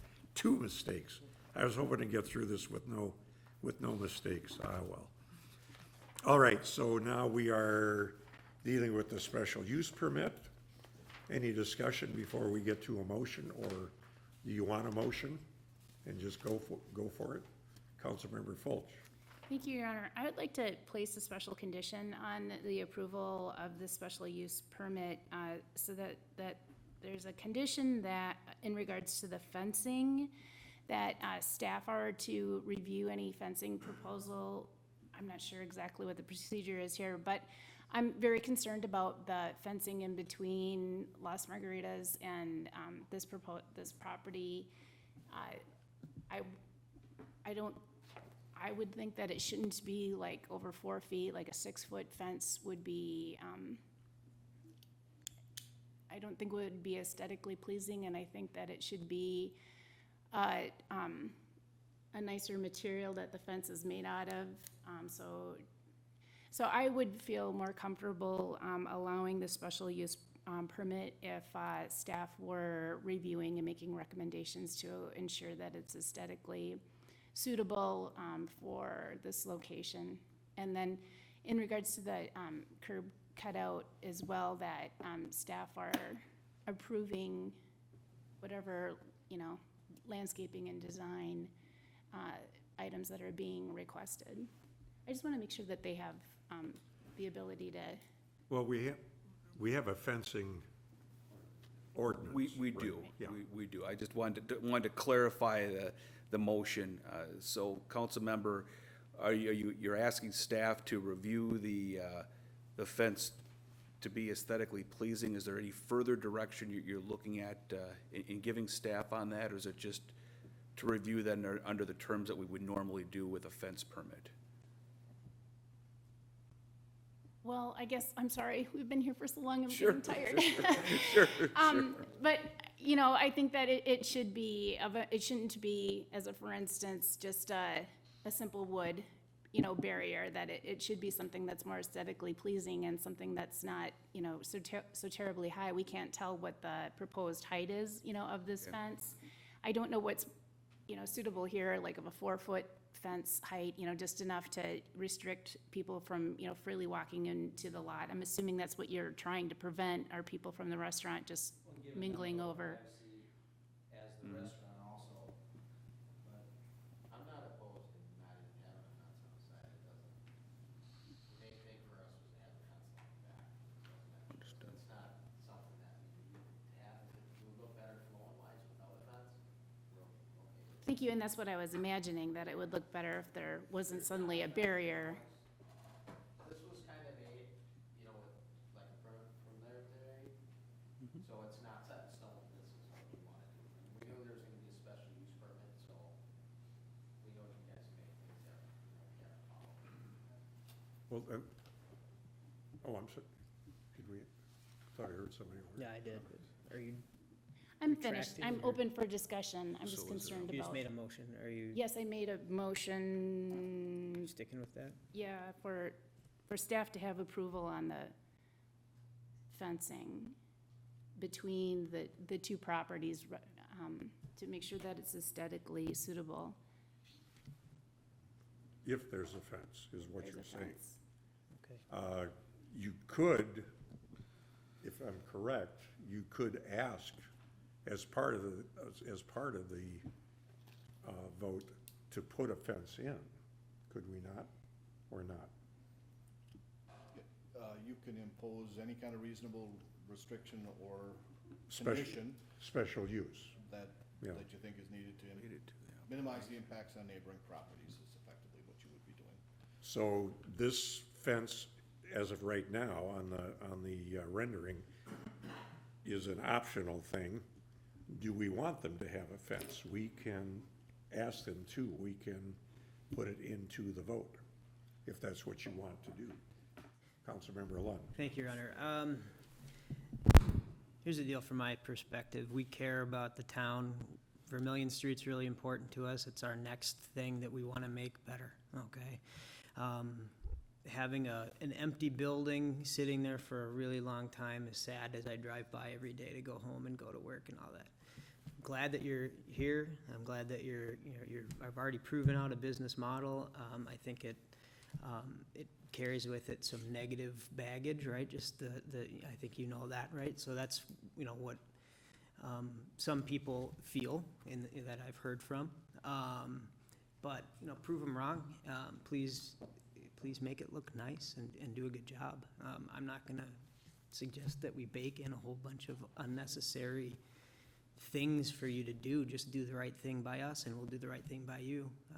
So I would ask that we don't add things to it, just follow the rules and make it look nice, you know, have some pride in it. Thank you, Councilmember Lund. I only brought it up as an option. I'm not saying I'm for it or against it. So just a point of clarification, Mr. Mayor, was there a motion on the floor, and was there a second to that motion, or not a motion? We have the motion by Councilmember Fulch. Was there a second? No. We have no second. Can I ask you to clarify, Council Fulch? I don't know that what you stated on the record was a motion. I think you were looking to advance discussion on the fence.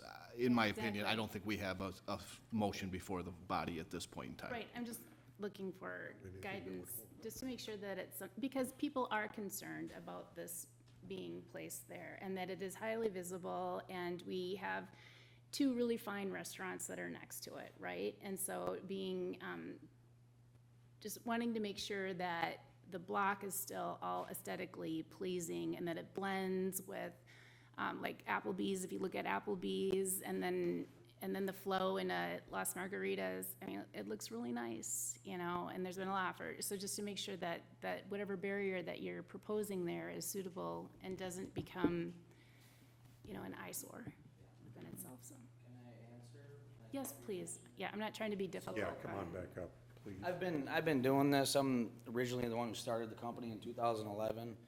My first location was a vacant Hertz that was vacant for about 4 years. It was out in Apple Valley. It was an eyesore on the building where I was on. I came in, rejuvenated it, created the business, was able to grow with the business.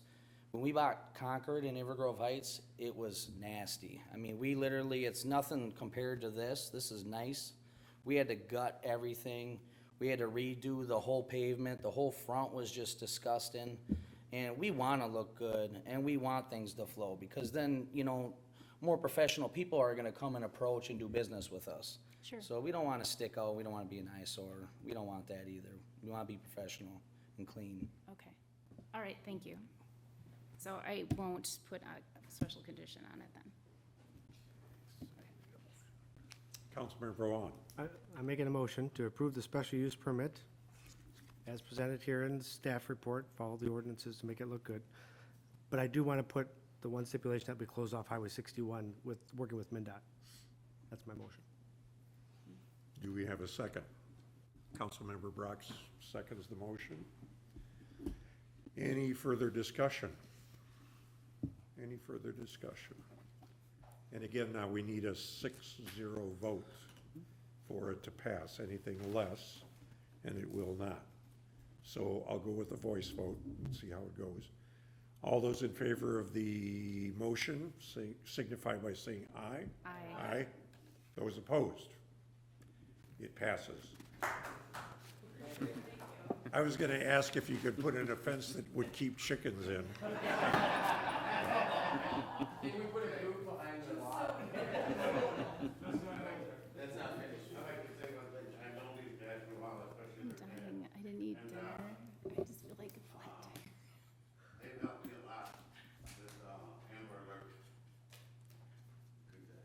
Okay. Where, are you, you're on Concord and Inver Grove?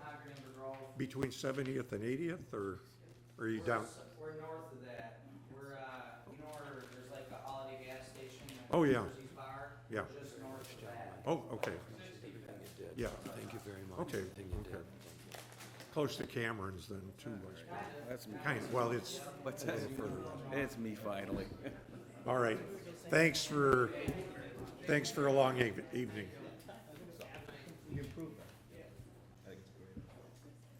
All right, council, we are ready for another public hearing on a vacation of a right-of-way at Todd Field. That's right, And I'm Mr. gonna Mayor. let John go ahead and do an explanation. Sure, I will give a brief introduction to this item. As you're looking at Todd Field here, the area in red is dedicated as public right-of-way per the 1855 Plat of Hastings. As you can see, it probably has no use as a public right-of-way since Todd Field's been there since the 1930s. So the request before us is to vacate the public right-of-way in the red here. We did have a public hearing notice that went out. We had one question that came back just clarifying what would be going on, and what would be going on here is Nothing physically would change on the ground. This ownership in red would now go to the school district. About a month ago, we did pass site plan improvements for Todd Field. Those would still be going on. So again, public hearing for this, you can open it up at this time, or I can stand for any questions. We do have a representative that's been very patient tonight, if you have any questions for him.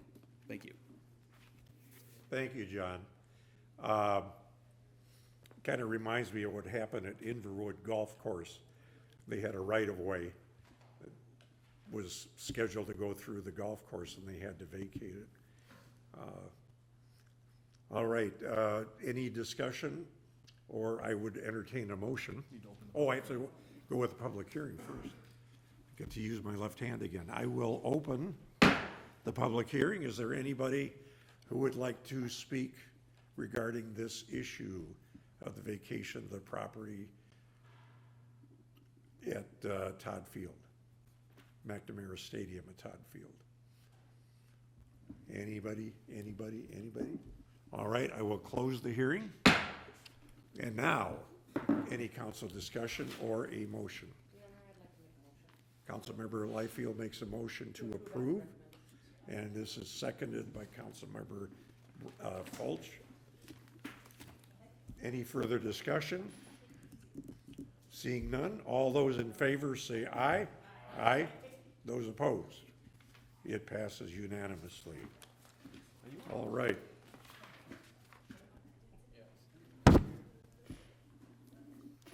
And from that point, now we go to city staff reports, and we have an item dealing with Public Works, and we welcome back to the podium our esteemed Public Works Director, Nick Egger. Thank you for that wonderful introduction.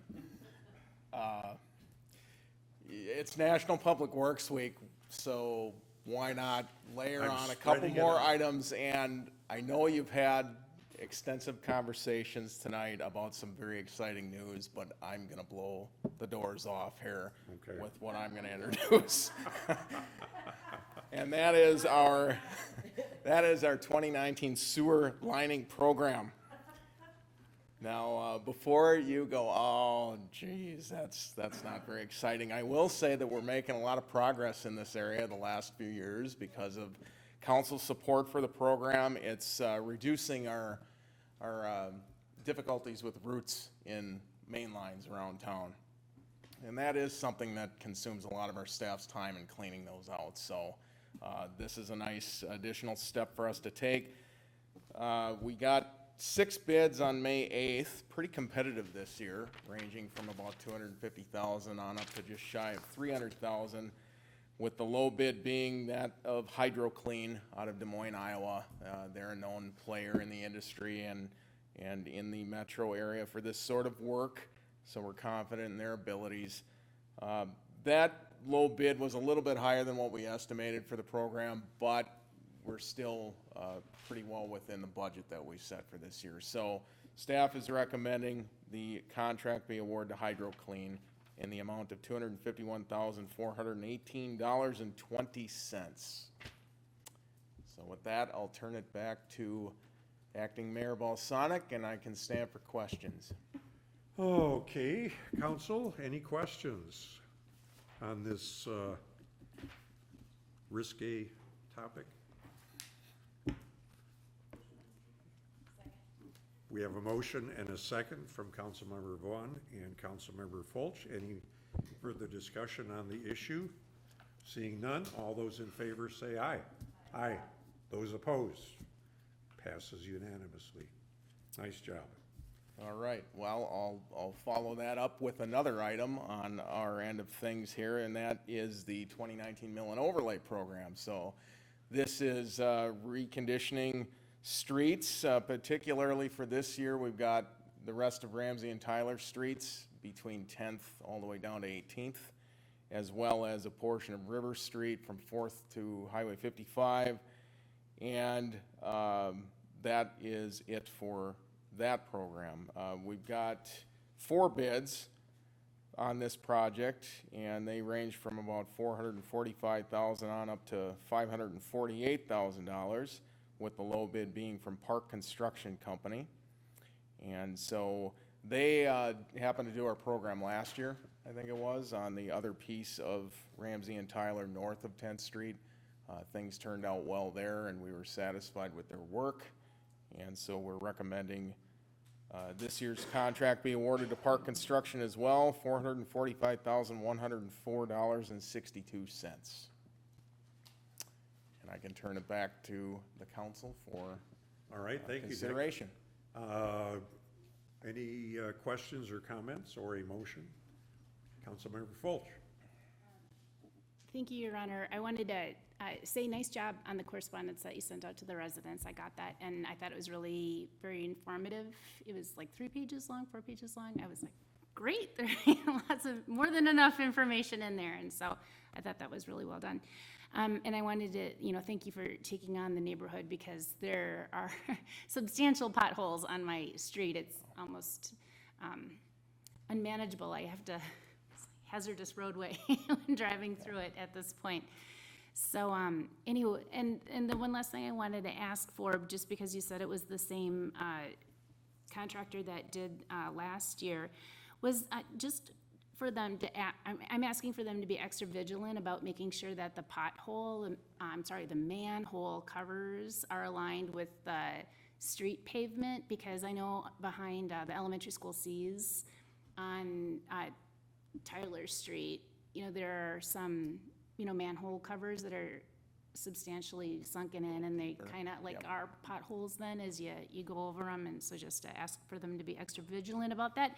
And with that said, I'd like to make a motion to approve. Do I see a second? Councilmember Lund seconds the motion. Any further discussion? All those in favor say aye. Aye. Those opposed? It passes. All right, thank you, Nick. And from there, we go to community development. Thank you, Mr. Mayor. Next item we have on there is a cost-sharing agreement that we have for the Great River Landing parking ramp here. I've got a couple of pictures to show you, and that's not one of them. Existing conditions of what we have over there. So, as you're all aware, Great River Landing is constructing a 123-stall parking ramp on the former First National Bank site. To the left is the existing condition of the alleyway. So if you're looking here, you can see some of the curb work for the parking ramp in this area. You can see that the alley is certainly in need of reconstruction. This has been something that we've discussed with Confluence for some time here. We were looking at various options for paying for that. I've come to this option that we have before you tonight, which is a cost-sharing agreement in which the city would be liable to pay 50% of the cost of the alley up to $20,000. We have an estimate of $42,000 for the alley. We would pay up to $20,000 of that, or 50% or up to $20,000 for that. When you take a look at our involvement in this project, there's a couple of different ways it could be done. One is through a public improvement, which we have not scheduled at this time. That would be some time off. That would put us on the hook for a higher portion of the cost at that time. And so we're looking at this as an upfront cost that we would make based on some residual funds that we have from other street construction projects that we have coming in to pay for this cost. In the end, it'll result in some cost savings down the road. So I can stand for any questions related to this. Thank you. Thank you, John. Councilmember Liefeld. Thank you, Your Honor. John, quick question. I wouldn't suppose we have a before photo of what this alleyway looked like before all those big trucks showed up and poured all that cement? It was equally as bad? That is my question. Yeah, Thank you. You can see this, the scaling down here. Yeah. This is just dirt, but this here is, I think, is good representation. That's got to be something that we haven't touched in decades. Thanks, John. Question on my part. So there's no assessment for the property to the south on this? Correct. The property to the south, the former Haley's, would not be assessed. Correct. Why not? Under this, we would pay the There'd be a cost sharing between both entities. We haven't involved them at this point. Well, it strikes me as strange because when the city did the alley to the north of my property, I was assessed, and the property owner on the other side was assessed. Is this not an improvement to this property? If I could chime in, Your Honor, this would be done as a voluntary decision to improve the alley at this time. In order to assess the neighboring properties, it would have to be done as a statutory section 429 improvement project like we do with the other city projects. So that would back it up. It would have to be implemented probably no earlier than next year's projects and probably later than that. So the reason it's not being assessed is we're not intending to go through that process of the required process for the special assessment process. Okay, so we're basically just, are we gonna skid it off and just put new asphalt in? Are we curbing it, or?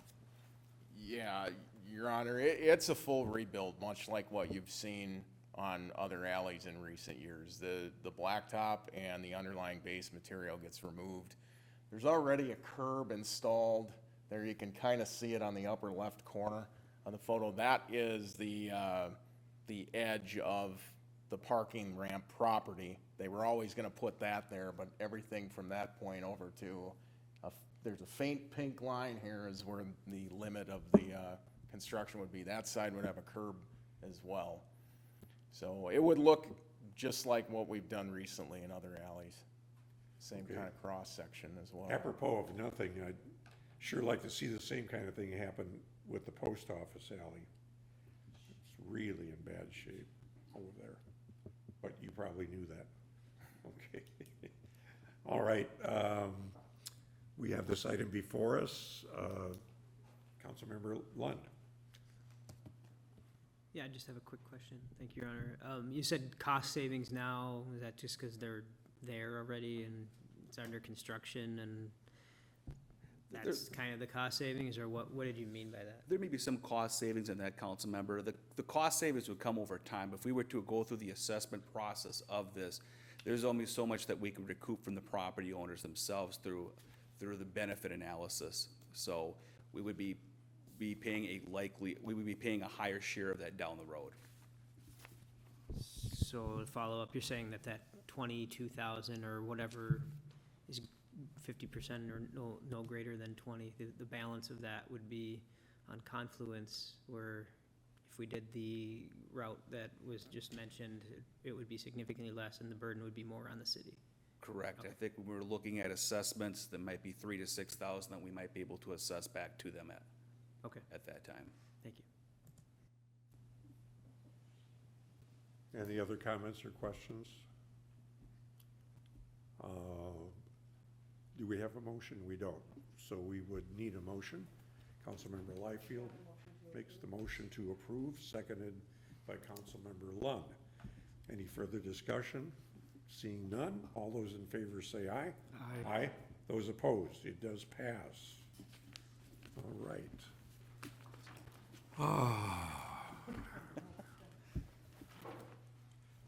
Next, we have the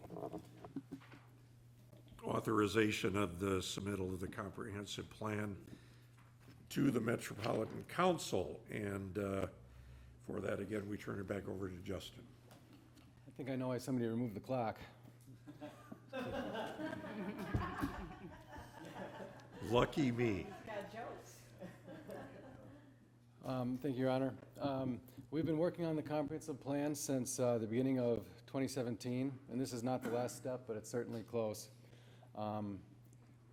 After the City Council would approved for the draft to be sent out, or after they approved the draft to be sent to the affected jurisdictions, we waited 6 months for replies from them, and we did receive a lot of great feedback and made some changes to the plan that better reference some of the other organizations' plans and some of the resources that they thought that they wanted to have highlighted in our plan. In the attached memo are the changes that we made based on those comments.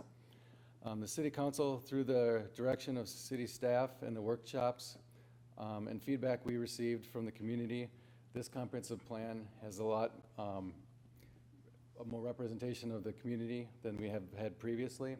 And I think we've highlighted that in the staff memo and throughout the process. We utilize the 19-member steering committee of citizen volunteers and chairs of our advisory commissions.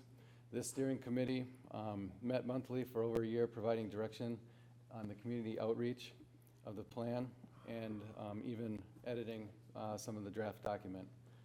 We had extensive community input from several pop-up meetings, events, surveys, interviews, news articles, newsletters, public meetings for nearly 2 years. The Planning Commission has recently held a public hearing on the plan and recommended to forward the plan to the Met Council for review. The City Council is asked to approve the resolution in the staff report, authorizing staff to submit the draft 2040 comprehensive plan to the Metropolitan Council. After that, the Metropolitan Council will review comments back to us to consider, and at that time we can consider, depending on the extensivity of the comments, send it back for review, or the council can consider adopting the plan with the conditions that they'd like to make in it. And with that, I can answer any questions that the council may have. Questions? No questions? All right. I just want to make thinking that committee to go through that, I've done it once before, it's a big task, so I appreciate the residents doing that, and with that, I make a motion to approve. Looking for a second from Councilmember Brox. Motion and second. Discussion? No. Oh, no discussion. All right. All those in favor say aye. Aye. Those opposed? It passes unanimously. All right. Thank you, Justin.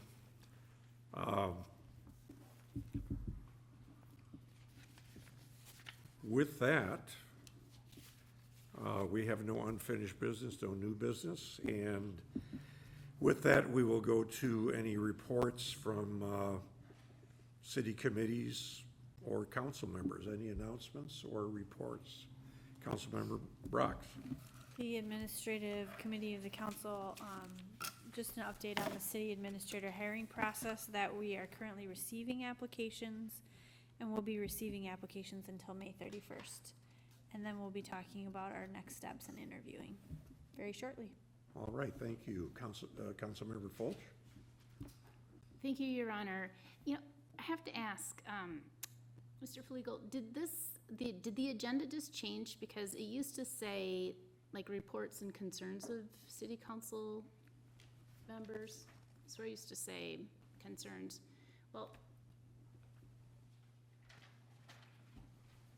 Councilmember, I don't know. I was not involved in any suggestions for change or changes. I would have to look back. I don't know. all right. Well, because it used to say concerns, I'm gonna just raise a concern about about continuing discussions about the chicken ordinance, and requesting that it does get sent to the planning committee, as Councilmember Vaughn and Councilmember Bolsonic were suggesting, for further consideration, and then furthermore, considering that Mayor Fassbender wasn't here this evening to vote on the matter as well.